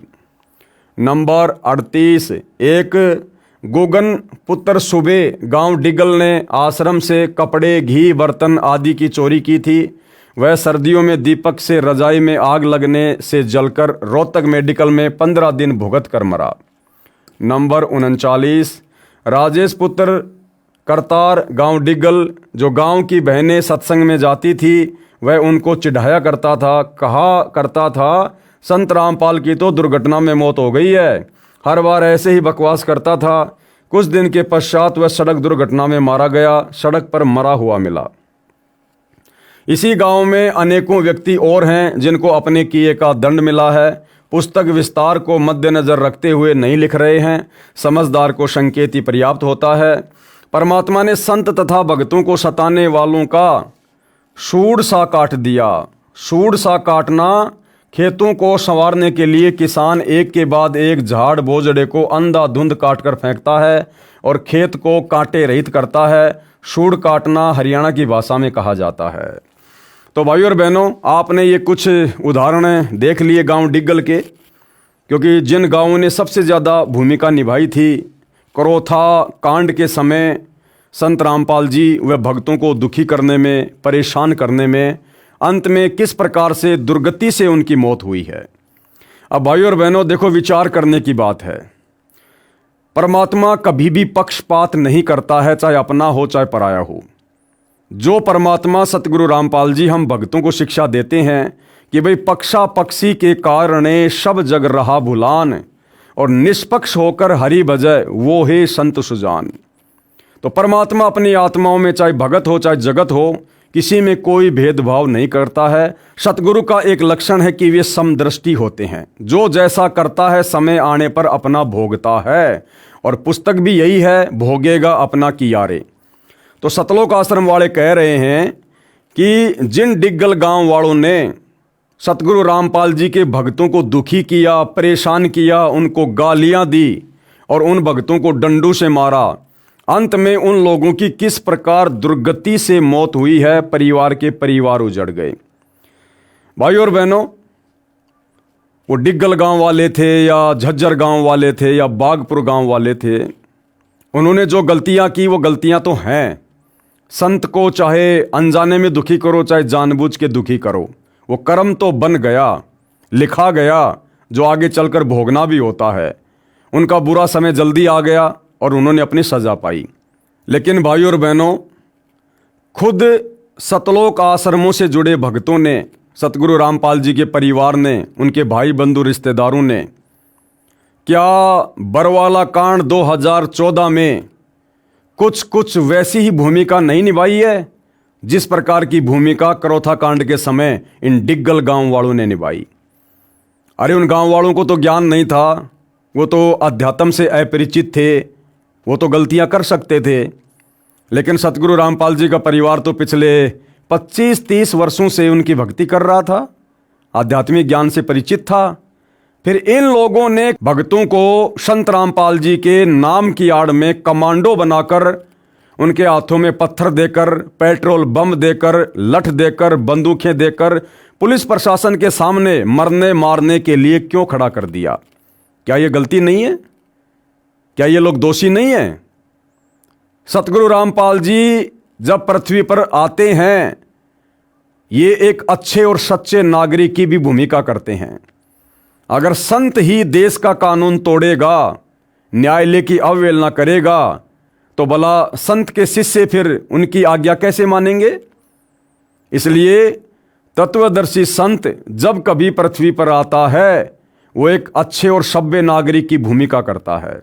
लेकिन सतगुरु रामपाल जी के अनेकों झूठे मेडिकल सतलोक आश्रम मैनेजमेंट हरियाणा ने चंडीगढ़ हाई कोर्ट में पेश किए और सरेआम कहा गया कि संत रामपाल जी बहुत भयंकर बीमार हैं, उनको देखने की भी समस्या है, वो बिस्तर से उठ भी नहीं सकते, उनको हार्ट अटैक की प्रॉब्लम है।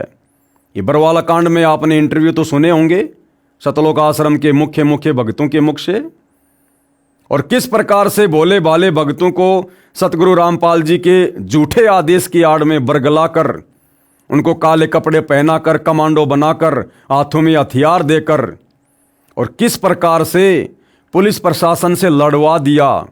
और इसी लड़ाई में हमारे 6 भगत भाई बहनों की मृत्यु हुई। इसका जिम्मेदार कौन है? इसका जिम्मेदार कौन? अगर करोथा कांड के जिम्मेदार डिग्गल गांव वाले हैं, तो बरवाला कांड के जिम्मेदार कौन? बरवाला कांड के बाद में किस गांव में मौतों का कहर टूटा? क्यों नहीं लिखा सतलोक आश्रम वालों ने?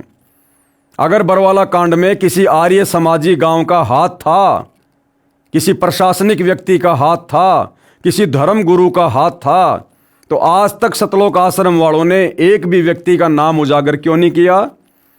एक भी व्यक्ति के खिलाफ बरवाला कांड को लेकर आज तक मुकदमा क्यों नहीं किया? तो भाई और बहनों, बरवाला कांड का दोषी कौन?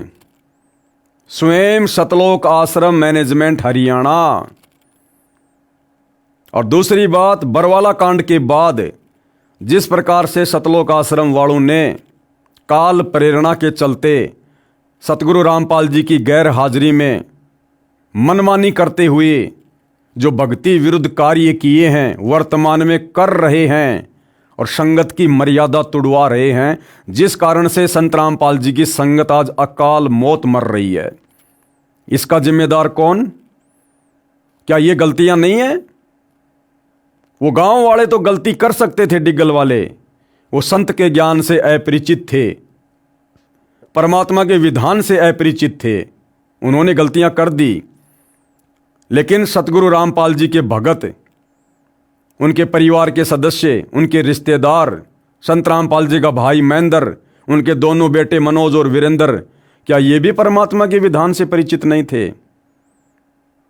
2014 बरवाला कांड के बाद भी इन्होंने भक्तों से मर्यादा तोड़वाना बंद नहीं किया।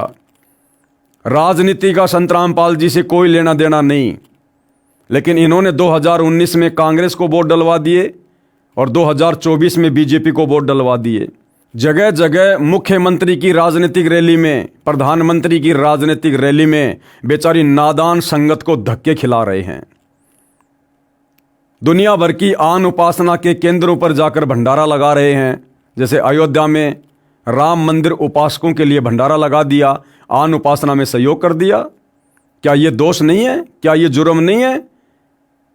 30 मई 2025 को रोहतक में परशुराम की जयंती पर, जिस जयंती से सतगुरु रामपाल जी का, उनके पंथ का, उनके भक्तों का किसी प्रकार से कोई लेना देना नहीं है, उस समाधि स्थल पर, उस परशुराम की जयंती पर हरियाणा रोडवेज की 500 बसों में बैठाकर राजनीतिक इशारों पर संत रामपाल जी के 50,000 भक्तों को वहां बैठा दिया गया, उनकी मर्यादा तोड़वाई गई। हरियाणा के जाट आरक्षण में, जिस आरक्षण से ना तो सतगुरु रामपाल जी का कोई लेना देना, ना उनके भक्तों का, और उन्हीं के नाम की आड़ में सतगुरु रामपाल जी के परिवार ने लाखों भक्तों को जाट आरक्षण में बैठा दिया। भक्तों के दान धर्म का पैसा करोड़ों में उन जाट आरक्षण वालों को चंदे के रूप में दिया गया। क्या ये गलतियां नहीं है? राजस्थान के गैंगस्टर आनंदपाल सिंह की सीबीआई जांच के समर्थन में 5 लाख रुपए राजपूत करणी सेना को अजमेर में दिए गए और हजारों भक्तों को राजपूत करणी सेना की रैली में बैठा दिया गया। क्या ये मर्यादा तोड़वाने के अंतर्गत नहीं आता है? धनाना गांव में करोड़ों रुपये का बैडमिंटन का स्टेडियम बनवा दिया गया, जबकि सतगुरु रामपाल जी अपने भक्तों को मोबाइल में भी किसी प्रकार का वीडियो गेम या अन्य किसी भी प्रकार का कोई भी गेम खेलने के लिए मना करते हैं। क्या ये मर्यादा तोड़वाना नहीं है? संगत के दान धर्म का दुरुपयोग नहीं है? और वर्तमान में तो इन्होंने हद कर रखी है। गांव गांव में जाकर संत रामपाल जी के झूठे मान सम्मान के बहाने सारा का सारा खर्चा खुद करते हैं।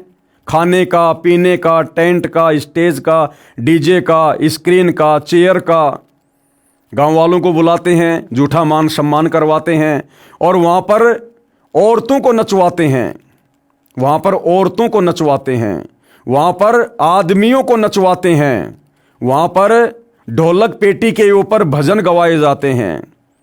क्या ये सतगुरु रामपाल जी की मर्यादाओं का उल्लंघन नहीं है? और भी भाई और बहनों, बहुत सारे कुक्रम जो आए दिन ये लोग करते ही जा रहे हैं काल प्रेरणा से। तो भाई और बहनों, अगर उन नादान व्यक्तियों को, डिग्गल गांव वालों को, जिनकी हिस्ट्री अभी आपने पढ़ी देखी, जिनको भक्ति का ज्ञान नहीं, भगवान की जानकारी नहीं, जब उन्होंने गलतियां की तो उन गलतियों की सजा उन्होंने समय आने पर कैसी कैसी पाई आपकी आंखों के सामने है। और जो भगत जानबूझकर गलतियां कर रहे हैं, क्योंकि आपने इसी पुस्तक में ऊपर पढ़ी एक वाणी कि जानबूझ सांची तजय करे झूठे से ने, जाकी संगत हे प्रभु शौपन में भी ना दे। यानी जिन लोगों ने सतगुरु रामपाल जी को सताया, दुखी किया, उनका किस प्रकार से सर्वनाश हुआ। तो सतगुरु रामपाल जी के मार्ग में, उनके पंथ में, उनकी मर्यादाओं के खिलाफ चलकर खुद की मर्यादा तोड़ना, संगत की मर्यादा तोड़वाना, क्या ये संत को दुखी करना नहीं है, संत को सताना नहीं है। और खुद सतगुरु रामपाल जी हिसार जेल से विशेष संदेशों में रो रो कर मैसेज दे रहे हैं इन सतलोक आश्रम वालों को कि नादानो, तुम्हारे से तो जगत वाले अच्छे, जगत वाले, तुम इतने नीचे कैसे गिर गए, रोज मर्यादा तोड़ तोड़ कर तुम बैठे रहते हो। आज ये लोग हिसार जेल में बैठे सतगुरु रामपाल जी को बाहर अपने कुकर्मों के चलते, मर्यादा तोड़ने और संगत से तुड़वाने के चलते रोजाना खून के आंसू रुला रहे हैं। तो क्या ये संत को सताना नहीं है? जब उन डिग्गल गांव वालों को सजा मिली है तो क्या समय आने पर ये भगत सजा के भागी नहीं होंगे? भाई और बहनों, उन डिग्गल गांव वालों से भी भयंकर सजा आने वाले दिनों में सतगुरु रामपाल जी के परिवार को और उस परिवार के पीछे अंधी होकर चल रही नादान संगत को भुगतना पड़ेगा। संत का विधान, परमात्मा का विधान, जगत हो या भगत हो, सबके ऊपर समान रूप से लागू होता है। भक्तों के पास अभी थोड़ा भक्ति धन है, बैटरी चार्ज है, इसलिए बुरा वक्त नहीं आ रहा, बाकी मर्यादा सबकी टूटी हुई है। जिस दिन आपके पुण्य खत्म होंगे, उन गांव वालों से भी बदतर हालत होगी। परमात्मा के विधान के अनुसार बता रहा हूं, विधान के अनुसार। बागपुर गांव में मौत का तांडव। अब बागपुर गांव में क्या हुआ फिर? बागपुर में 13वीं क्रिया से पहले दूसरी जवान मौत। दिनांक 12 जुलाई 2006 को करोथा आश्रम पर आक्रमण करने वालों में गांव बागपुर जिला झज्जर के कई व्यक्ति पहुंचे थे। एक सोनू नाम का लड़का आर्य समाजी जो पुलिस के साथ मुठभेड़ में मारा गया था। सरकार ने एक सदस्य को सरकारी नौकरी दी तथा 5 लाख रुपए सोनू के पिता को इनाम दिया। आर्य समाजी मुख्यमंत्री भूपेंद्र सिंह हुड्डा ने झूठा मुकदमा सतलोक आश्रम के संचालक संत रामपाल जी महाराज तथा उनके भक्तों पर बनाकर जेल में डाल दिया। और उसी भूपेंद्र सिंह हुड्डा को 2019 में इन्हीं सतलोक आश्रम मैनेजमेंट हरियाणा वाले भक्तों ने, सतगुरु रामपाल जी के परिवार ने एक बार फिर से हरियाणा का मुख्यमंत्री बनाने के लिए एडी से चोटी तक का जोर लगा दिया। हरियाणा में फुल टू फुल 2019 में इसी भूपेंद्र सिंह हुड्डा को समर्थन दिया गया, जो भूपेंद्र सिंह हुड्डा संत रामपाल जी पर झूठा मुकदमा 2006 में लगवा रहा है। तो भाइयों और बहनों, गुरुद्रोही कौन? जो अपने गुरुजी के दोषी, गुरुजी के अपराधी, करोथा कांड के अपराधी भूपेंद्र सिंह हुड्डा का आज वर्तमान में समर्थन कर रहा है। जिस भूपेंद्र सिंह हुड्डा ने अपने कुकर्मों के लिए आज तक कभी गुरुदेव से माफी तक नहीं मांगी। आर्य समाजी मुख्यमंत्री भूपेंद्र सिंह हुड्डा ने झूठा मुकदमा सतलोक आश्रम के संचालक संत रामपाल जी महाराज तथा उनके भक्तों पर बनाकर जेल में डाल दिया। रोहतक पेशी पर संत रामपाल जी महाराज के दर्शन करने आने वाले भक्तों को गांव डिगल, करोथा तथा गांव बागपुर के व्यक्तियों द्वारा बेरहमी से पीटा जाता है। और जब संत रामपाल जी के भगत अपनी तारीखों पर कोर्ट में जाते हैं या जाते थे, तो ये गांव वाले लोग उनको पीटा करते थे। और इसकी सजा फिर आगे चल के इनको क्या मिली होगी, लेखक आगे क्या बता रहा है। भोगेगा अपना किया रे, ये करोथा कांड की कुछ तस्वीरें हैं जो मार पिटाई से संबंधित हैं। क्यों, क्या लिखा हुआ यहां पर? कोर्ट के परिसर के बाहर पिटाई के बाद लहू लुहान हुआ युवक। युवक की पिटाई करते हुए ग्रामीण। यानी करोथा कांड के बाद जब संत रामपाल जी के भगत कोर्ट में अपनी तारीखों पर जाते थे, तो बागपुर गांव के लोग उन भक्तों की डंडों से पिटाई किया करते थे, उनको लहू लुहान कर दिया करते थे। और आगे चलकर दुर्गति से इन लोगों की फिर मौतें हुई। भाइयों और बहनों, आज यही कार्य तो सतलोक आश्रम कर रहा है। यही कार्य तो वर्तमान में भक्तों को डंडों से पीटना, पत्थरों से पीटना, उनकी मार पिटाई करना, ये सतलोक आश्रम वाले कर रहे हैं। तो क्या ये लोग आने वाले समय में परमात्मा के कहर से बच जाएंगे? मैं पवन दास, सतगुरु रामपाल जी का अदना सा शिष्य, 2014 बरवाला कांड के बाद जिस प्रकार से सतलोक आश्रम वालों ने सतगुरु रामपाल जी के भक्ति विधान को तोड़कर और सांसारिक लोगों के साथ मिलकर, राजनेताओं के साथ मिलकर जो भक्ति विरुद्ध कर्म करने शुरू किए, संगत की मर्यादाएं तोड़वानी शुरू की, तो मेरे साथ मेरे कुछ भगत भाई बहनों ने और मैंने संगत को जगाने के लिए वीडियो बनाने शुरू किए। और पिछले 10 वर्षों से हमारा ये संघर्ष इन सतलोक आश्रम वालों से चल रहा है। मुझ पवन दास के ऊपर 4 झूठे मुकदमे सतलोक आश्रम वालों ने लगा दिए। और मैं पवन दास जब 12 अगस्त 2025 को अपनी पेशी पर हिसार कोर्ट में गया, साथ में जयपुर से 2 भगत मेरे साथ थे, तो इन्हीं सतलोक आश्रम वालों ने, सतलोक आश्रम धनाना वालों ने, चांद राठी जो कि सतलोक आश्रम का मीडिया प्रभारी है, उसने अपने गुंडे भेजे, बसंत सैनी और कुछ भक्तों को जो 10-12 की संख्या में थे, गाड़ी में आए थे। और हिसार कोर्ट के बाहर जयपुर से जो 2 भगत मेरे साथ गए थे तारीख पर, भगत मुकेश दास, भगत मनोज दास, उन दोनों की इन लोगों ने किस प्रकार से बेरहमी से पिटाई की हिसार कोर्ट के बाहर पेट्रोल पंप पर, जिसका वीडियो हमने बाद में पेट्रोल पंप वालों से लिया, जो वीडियो आप जी देख रहे हैं। तो ये सारनाम प्राप्त भगत सतलोक आश्रम धनाना वाले, ये बसंत सैनी गांव गांद्रा जिला रोहतक वाला, जो अपने कुछ अन्य साथियों के साथ, जो कि सारे के सारे भगत हैं, और हम हिसार की तारीख पर गए लोगों को किस प्रकार से बेरहमी से पीट रहे हैं। तो क्या भाई समय आने पर इन लोगों के साथ इंसाफ नहीं होगा? क्या इन लोगों ने अपने किए कर्मों का भोग नहीं भोगना होगा?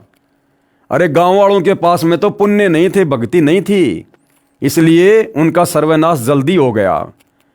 और भगत होकर, जानबूझकर सांची तजकर और अपने गुरु की मान मर्यादाओं की धज्जियां उड़ाते हुए अपने ही निर्दोष गुरु भाइयों को इस प्रकार से पीटने वाले, मारने वाले, क्या ये परमात्मा के कहर से बचेंगे?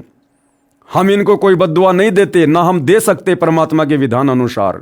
लेकिन भाई और बहनों, परमात्मा का विधान है, भोगेगा अपना किया रे।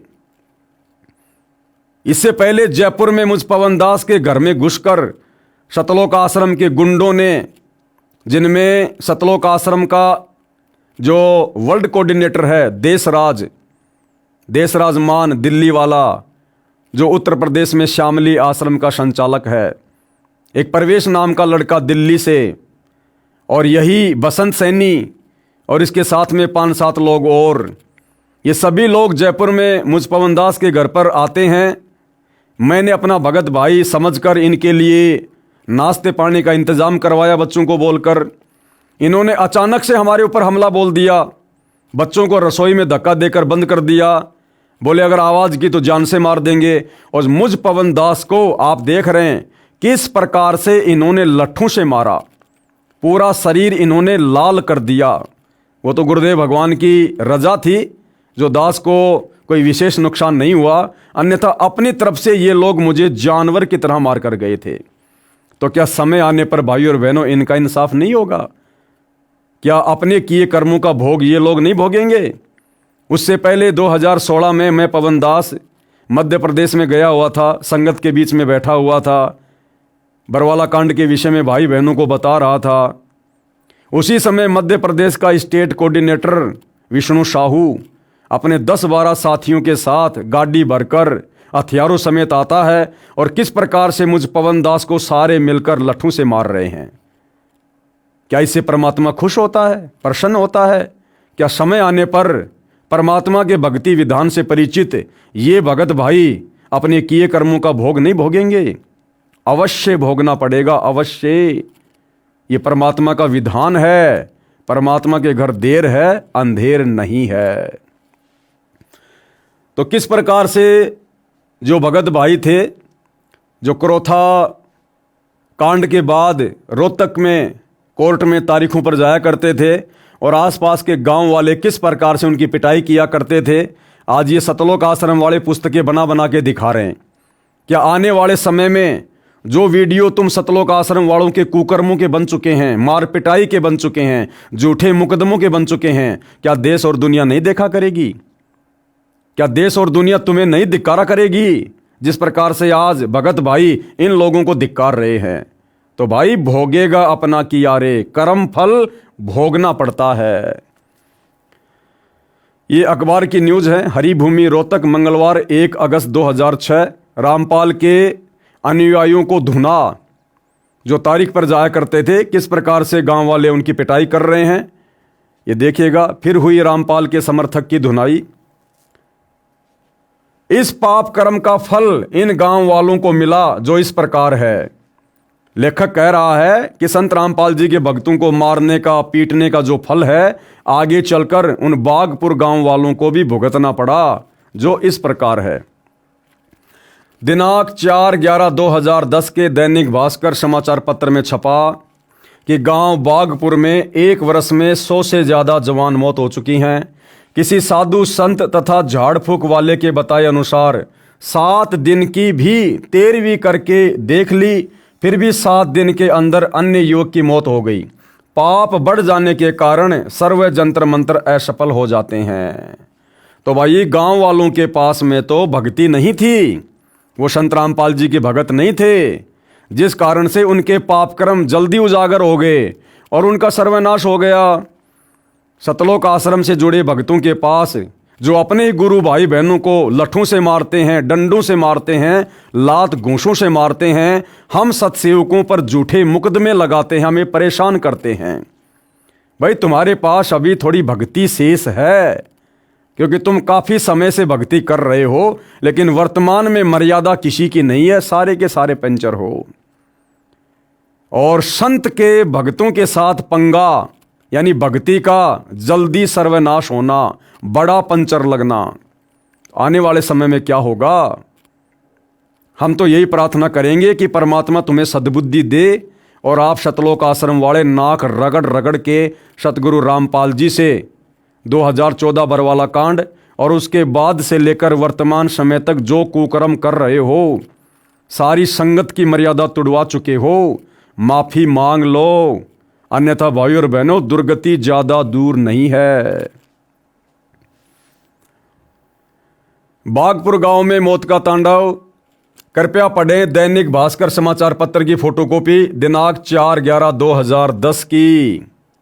दैनिक भास्कर, मौत के डर से बागपुर में नहीं मनेगी दिवाली, हवन करके टालना चाहते हैं बुरी बलाएं।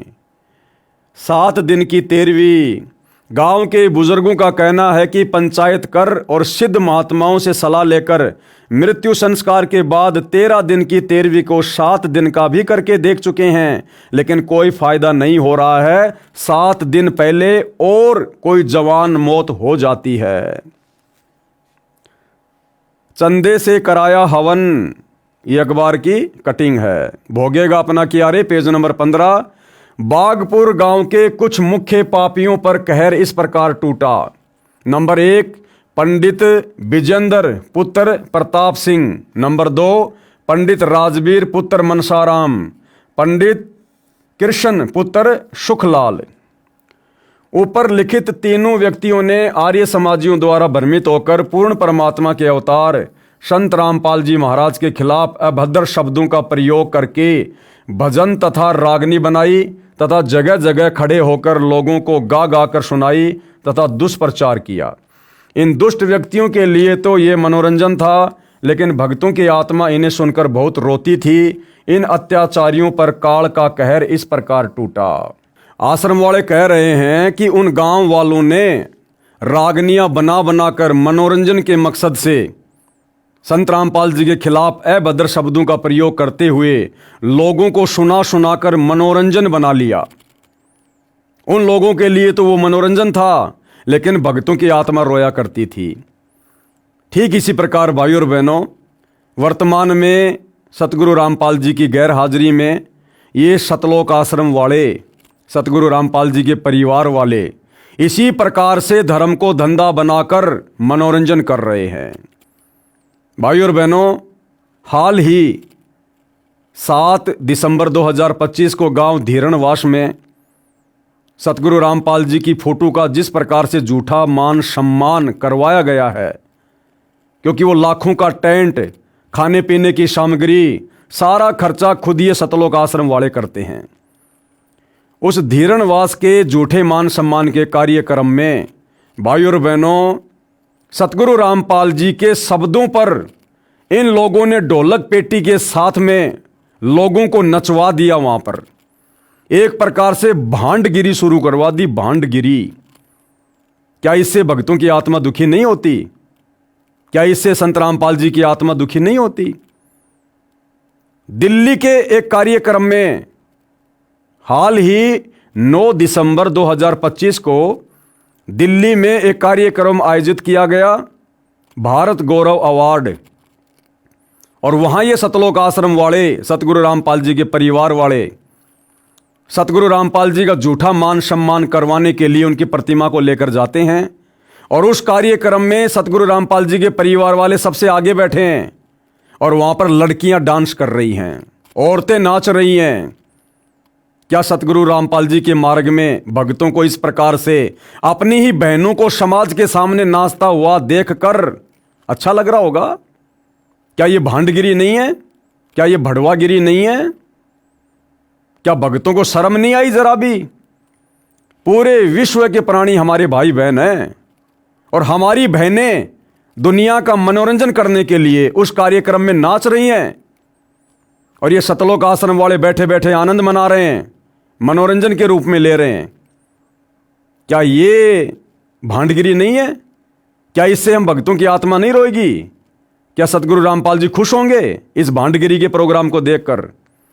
तो जिस प्रकार से वो गांव वाले रागनियां बना बना कर और लोगों का मनोरंजन किया करते थे, संतों के खिलाफ अभद्र शब्दों का प्रयोग करके, ठीक उसी प्रकार आज आप सतलोक आश्रम वाले संत रामपाल जी की गैर हाजिरी में काल प्रेरणा से उनके मार्ग को धार्मिक धंधा बनाकर जो गंदगी फैला रहे हैं, लड़कियों को नचा रहे हैं कार्यक्रमों में, लड़कों को नचा रहे हैं। संत रामपाल जी का एक शब्द है, जय बोलो बंदी छोड़ की, तो मिलकर संगत सारी जय बोलो बंदी छोड़ की। ये गाना जगत वाले लोगों से गवाया जा रहा ढोलक पेटी पर म्यूजिक के साथ में। क्या इससे भगत बड़े प्रसन्न होंगे? हाँ, वो भगत प्रसन्न हो सकते हैं जो काल प्रेरित हैं, जो सतगुरु रामपाल जी के भक्ति विधान से अपरिचित हैं। लेकिन अगर पूछा जाए उन भक्तों से जो सतगुरु रामपाल जी की सत भक्ति कर रहे हैं, मर्यादा में रहकर, इस मार्ग को समझकर, ज्ञान को आधार बनाकर, क्या उनकी आत्मा दुखी नहीं हुई? क्या हिसार जेल में बैठे अंतर्यामी सतगुरु रामपाल जी की आत्मा दुखी नहीं हुई? तो क्या आने वाले समय में कर्मों की सजा आप सतलोक आश्रम वालों को नहीं भोगनी पड़ेगी? अरे तुमने भी तो वही सारे कुकर्म कर दिए जो कुकर्म उस समय उन नादान गांव वालों ने किए। जब उन्होंने समय आने पर सजा पाई तो तुम्हारी सजा परमात्मा कैसे टाल देगा भाई? परमात्मा तो निष्पक्ष होकर सबके कर्मों का भोग देता है। वो तो समदृष्टि है, भेदभाव नहीं करता, पक्षपात परमात्मा नहीं करता। लेकिन फिलहाल तुम्हारे पास में पुण्य है, लेकिन वर्तमान में मर्यादा नहीं है। जिस दिन पाप कर्मों का दौर शुरू होगा, समझ में नहीं आएगी कि हमारे साथ आखिर ये हो क्या रहा है। पंडित विजेंद्र पुत्र प्रताप सिंह, इस व्यक्ति को इसके गलत कर्मों की क्या सजा मिली?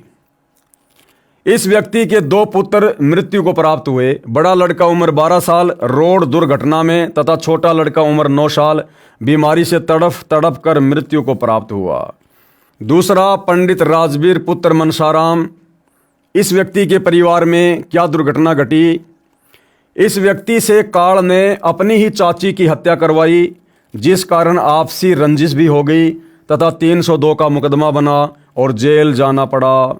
इस कारण घर की आर्थिक स्थिति खराब हो गई और इसी कारण अपनी जमीन बेचनी पड़ी।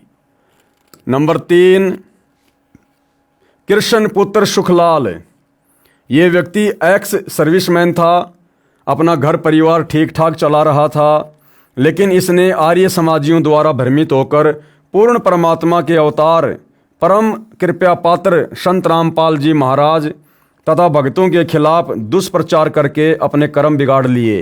इस कारण घर में कलह होने लगी। परेशान होकर इस व्यक्ति ने जहर खाकर आत्महत्या कर ली। घर में एक ही सदस्य कमाने वाला हो और वही ना रहे तो उस घर पर क्या बीतती है, ये सभी जानते हैं। नंबर 4, सोनू पुत्र बलवान सिंह। प्रत्यक्ष दृष्टाओं का ये भी कहना है कि सोनू सन 2006 के करोथा कांड में आर्य समाजियों का हितैषी था तथा उन्हीं की गोली का शिकार हुआ। ब्रह्मानंद आपराधिक प्रवृत्ति का इंसान है और आचार्य बलदेव का शिष्य है। इन दुष्ट व्यक्तियों का उद्देश्य भी किसी की मौत से पूरा होना था। आर्य समाजी मारना तो आश्रम के भक्तों को चाहते थे, लेकिन पूर्ण परमात्मा की शक्ति के आगे ये सफल नहीं हो पाए। अंततः ब्रह्मानंद ने अपने ही सहयोगी सोनू को मारना पड़ा ताकि संत रामपाल जी महाराज पर 302 का मुकदमा बनवा सके, जो सरकार के साथ पहले से तय प्रोग्राम था। इसके बाद सरकार की मिली भगत से सोनू के पिता बलवान सिंह को 5 लाख रुपए आर्थिक सहायता तथा मुंह बंद रखने के लिए सोनू के बड़े भाई को सरकारी नौकरी दी और साथ में धमकी दी कि सोनू की मौत का अगर जिक्र भी किया तो हम नौकरी दिलवा सकते हैं, तो इसे छुटवा भी सकते हैं। सरकार का नौकरी देने का मकसद था कि कत्ल की जांच ना हो। सरकार द्वारा जो आर्थिक मदद हुई थी वह आर्य समाजियों ने यह कहकर कि बाद में इस गेट का सारा खर्च आर्य प्रतिनिधि सभा दे देगी। बलवान द्वारा गांव बागपुर के मुख्य रास्ते पर सोनू द्वार बनवा दिया। इस मध्यस्थता में गांव का ही एक और आर्य समाजी मेहर सिंह भी था, लेकिन आर्य समाजियों ने बाद में पैसा देने से इनकार कर दिया। इस कारण मेहर सिंह का भी सामाजिक शोषण आर्य समाजियों ने किया। मेहर सिंह तथा तेजबीर पर पहले भी गांव वालों ने आरोप लगाया था कि तुमने सोनू को मरवा दिया। इस कारण मेहर सिंह परेशान रहने लगा और आखिर हृदय गति रुकने से उसकी मौत हो गई। इसके बाद आर्य समाजियों का सारा दबाव बलवान पर आ गया, जिसके लड़के की मौत हुई थी। 5 लाख रुपए मिले थे, कुछ पैसा गेट निर्माण पर लग गया। ऊपर से आर्य समाजियों का दबाव था कि यहाँ आदमियों की गाड़ियाँ भरकर लाओ, कल वहाँ जाओ। 12 मई सन 2013 वाले कांड में भी आर्य समाजियों ने बलवान पर दबाव बनाया कि यहाँ हथियारों तथा गुंडों पर बहुत खर्च हो रहा है, इसमें सहयोग करो। तात्पर्य है कि जो 5 लाख रुपए प्राप्त हुए थे आचार्यों ने सर्व खर्च करा दिए। इसी दबाव में बलवान भी परेशान रहने लगा। अंततः अप्रैल 2014 में उसका भी हृदय गति रुकने से देहांत हो गया। चांद सिंह पुत्र दीपचंद, इसके परिवार पर क्या कहर टूटा। ये व्यक्ति बलवान का छोटा भाई तथा सोनू का सगा चाचा था, जिसकी बीमारी से बहुत परेशान होकर मौत हुई तथा चांद का एक लड़का भी कैंसर से पीड़ित होकर काल का ग्रास बना। मेहर सिंह पुत्र बलवंत और जयपाल पुत्र लालचंद, इन व्यक्तियों के साथ क्या गुजरी। इन व्यक्तियों ने आर्य समाजियों की भीड़ जुटाने में पूरी मदद की थी। लोगों को बहला फुसलाकर गाड़ियों में बैठाना इनका मुख्य कार्य था। इसी सहयोग के कारण इन्होंने अपने पाप कर्म बढ़ा लिए। नंबर 6, मेहर सिंह पुत्र बलवंत सिंह। ये व्यक्ति अपने छोटे लड़के के पास रहता था, जिसका नाम विजेंद्र है। उसका एक्सीडेंट में पैर टूटा तथा उसके पास एक ही लड़का था, वो भी काल का ग्रास बन गया और खुद मेहर सिंह की भी हृदय गति रुकने से यानी हार्ट अटैक से मौत हो गई। नंबर 7, जयपाल पुत्र लालचंद। ये व्यक्ति आर्य समाजियों का पूर्ण रूप से सहयोगी है। इसके लड़के को सन 2006 के करोथा कांड में गोली भी लगी थी। इसकी पत्नी को कैंसर का रोग हो गया तथा इसी में इसके पिताजी की भी मौत हो गई और ये खुद नशे का आदी हो गया। इन्हीं की एक छोटी बहन है जो उस समय गांव बागपुर में किसी के पास रहती थी। उस लड़की का नाम काले है, जो इसी माहौल में रहकर गुरुदेव के खिलाफ गलत बयानबाजी करने लगी। इस लड़की पर ऐसा कहर टूटा जो बहुत दिल दहलाने वाला है। इसके 2 बच्चे, एक लड़का तथा एक लड़की थी। लड़का हरियाणा पुलिस में लगा हुआ था। दोनों की ही रोड दुर्घटना में मृत्यु हो गई। इस लड़की का घरवाला पहले काल का ही ग्रास बन चुका था। अब यह लड़की परिवार के 4 सदस्यों में अकेली बची हुई थी। नंबर 9, नसीब पुत्र सतबीर सिंह। ये लड़का भी विरोध करने में अग्रणी था। ये भी पूर्ण परमात्मा के खिलाफ बोलता था। इस पर भी काल का कहर टूटा तथा 302 के मुकदमे के विरोध में जेल जाना पड़ा। आर्य समाजी आचार्य बलदेव विजयपाल सतवीर शास्त्री तथा अन्य 12 मई 2013 को पुनः सतलोक आश्रम पर आक्रमण करने में सहयोग देने के लिए गांव बागपुर में गए तथा गांव इकट्ठा किया और अपना घटिया मंसूबा बताया, तो बागपुर की पंचायत ने कहा कि हम तो उसी दिन को पछता रहे हैं जब 12 जुलाई 2006 को तुम्हें सच्चा व्यक्ति जानकर गांव से कई गाड़ियां भरकर आदमी लड़ाई के लिए भेजे थे। 12 मई 2013, जबकि करोथा कांड तो 2006 में हुआ था, लेकिन 12 मई 2013 को भाई और बहनों चंडीगढ़ हाई कोर्ट ने सतलोक आश्रम करोथा वापस सतगुरु रामपाल जी को सौंप दिया था और सतगुरु रामपाल जी ने वहाँ पर भक्तों को भेजा साफ सफाई के लिए। लेकिन आर्य समाजियों ने विरोध करना शुरू कर दिया और उसी सिलसिले में फिर आर्य समाज के प्रतिनिधियों ने, आचार्यों ने गांव वालों को बरगलाना शुरू किया कि हमने फिर से इकट्ठा होकर सतलोक आश्रम करोथा पर आक्रमण करना है। उसके बाद गांव वालों ने मना कर दिया कि भैया हम तो पहले की सज़ा वर्तमान तक भोग रहे हैं, अब हम आपकी बातों में नहीं आने वाले, अब हम आपकी कोई मदद नहीं करेंगे। गांव बागपुर के व्यक्तियों से भी कह दिया कि यदि कोई इनकी मदद करेगा और मारा गया तो गांव उसका साथ नहीं देगा। वहाँ से ये आर्य समाजी दुष्ट आचार्य अपना समूह लेकर लौटे। इसी गांव बागपुर में हो रहे कहर का सर्वे हाल लिखें तो एक अलग से पुस्तक बन जाए, इसलिए बुद्धिमान व्यक्ति को संकेत ही पर्याप्त होता है। तो भाई और बहनों, 2006 का करोथा कांड और उस करोथा कांड में संत को सताने में और संत के भक्तों को सताने में जिस प्रकार से लोगों ने अपनी अपनी भूमिका निभाई और आगे चलकर किस प्रकार से अपने कर्मों का फल भोगा, ये आप भाई बहनों से बिल्कुल भी छुपा हुआ नहीं है। इस पुस्तक के माध्यम से धीरे धीरे सार्वजनिक हो रहा है। ठीक इसी प्रकार भाई और बहनों, परमात्मा का विधान सर्व के ऊपर अटल है और सतलोक आश्रम मैनेजमेंट हरियाणा ने खुद सतगुरु रामपाल जी के परिवार ने, जो सन 2014 बरवाला कांड का मुख्य दोषी है, अन्यथा ये लोग बताते क्यों नहीं कि बरवाला कांड 2014 का दोषी कौन है।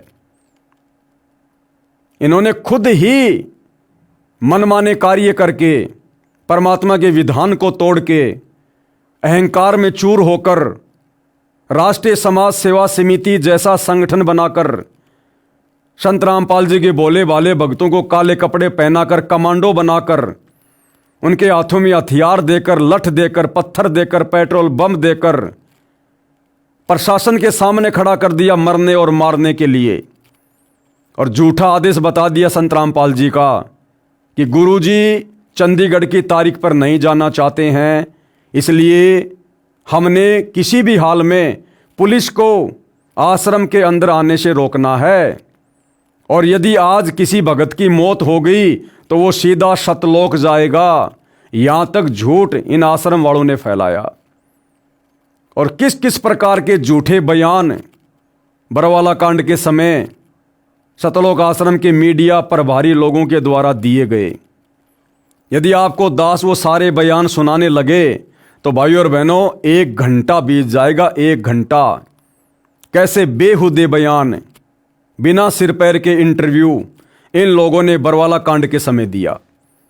सतगुरु रामपाल जी का छोटा भाई महेंद्र सरेआम वहां पर मीडिया के सामने झूठ बोल रहा है कि संत रामपाल जी सतलोक आश्रम बरवाड़ा में नहीं है, हमने उनको परसों ही बाहर हॉस्पिटल में शिफ्ट कर दिया।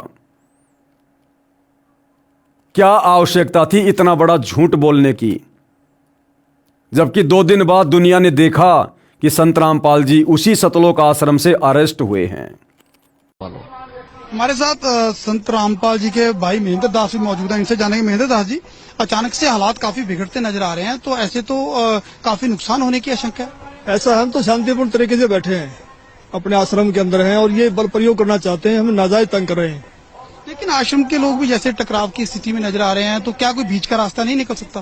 बीच का तो यही है कि माननीय न्यायाधीश को चाहिए कि अपने पर विचार करे। हमको डकैत नहीं है, इतना बड़ा ये केस नहीं है, एक कोर्ट की अवमानना केस उन्होंने खुद बनाया और खुद सुन रहे हैं, इसमें न्याय की उम्मीद है। लेकिन जिस तरह से पुलिस कह रही है यहाँ तो गिरफ्तारी करनी पड़ेगी क्योंकि हाई कोर्ट के आदेश हैं, तो क्या संत रामपाल आत्मसमर्पण कर सकते हैं? अब वो यहाँ है ही नहीं, तो स्वास्थ्य इलाज करवा रहे हैं, बाहर गए हैं, उनको बाहर शिफ्ट कर दिया हमने परसों। लेकिन क्या वो आत्मसमर्पण करने के लिए तैयार हो जाएंगे? अगर हमारी हाई कोर्ट में बेल कैंसिल करते हैं तो नहीं होंगे, तो नाजायज बेल कैंसिल करने जा रहे हैं, आज उस पर सुनवाई है। अब उस केस का इस अवमानना से क्या लिंक था? ये अवमानना बनाई इसीलिए गई थी कि उस बेल कैंसिल करके अंदर ठोक दें। एक सबसे बड़ा सवाल यही है कि आपका कहना है कि संत रामपाल आश्रम के अंदर मौजूद नहीं है। अगर संत रामपाल आश्रम के अंदर मौजूद नहीं है तो क्यों फिर पुलिस को रोका जा रहा है? पुलिस अगर जाकर के चेक करती है संत रामपाल नहीं होंगे तो पुलिस वापस चली जाएगी। क्योंकि यहाँ कल एसडीएम ने और डीसी ने बताया, एसडीएम आदेश पड़ रहा था कि हमने इसको सील कर लिया है, नाजायज तरीके सील करने के आदेश दिए, अपने आश्रम को नहीं छोड़े, आश्रम की सुरक्षा के लिए बैठे हैं अब हम। ठीक है, ओके। तो ये थे महेंद्र दास, संत रामपाल के भाई हैं और जो आश्रम के प्रवक्ता राज कपूर ने हमसे बात की। इनका कहना है कि आश्रम के लोग किसी भी हाल में पीछे नहीं हटेंगे, यानी कि अगर पुलिस आगे जाएगी तो इनका कहना है कि यह लोग अपनी जान तक देने के लिए तैयार हैं। यानी कि सीधा सीधा कह सकते हैं कि टकराव की स्थिति यहाँ पर पैदा हो चुकी है। अब देखना होगा कि ऐसे हालातों में आखिर इस मामले का निपटारा कैसे होगा, कैसे हाईकोर्ट के आदेश का पालन होगा और कैसे हो पाएगी संत रामपाल की गिरफ्तारी। कैमरामैन सुमित क्लियर के साथ नृपिंदर सिंह ब्राड़, एबीपी न्यूज बरवाला, हिसार। सतलोक आश्रम का एक अन्य मीडिया प्रभारी जिसका नाम है राज कपूर उर्फ प्रियतम सिंह, उसने बयान दिया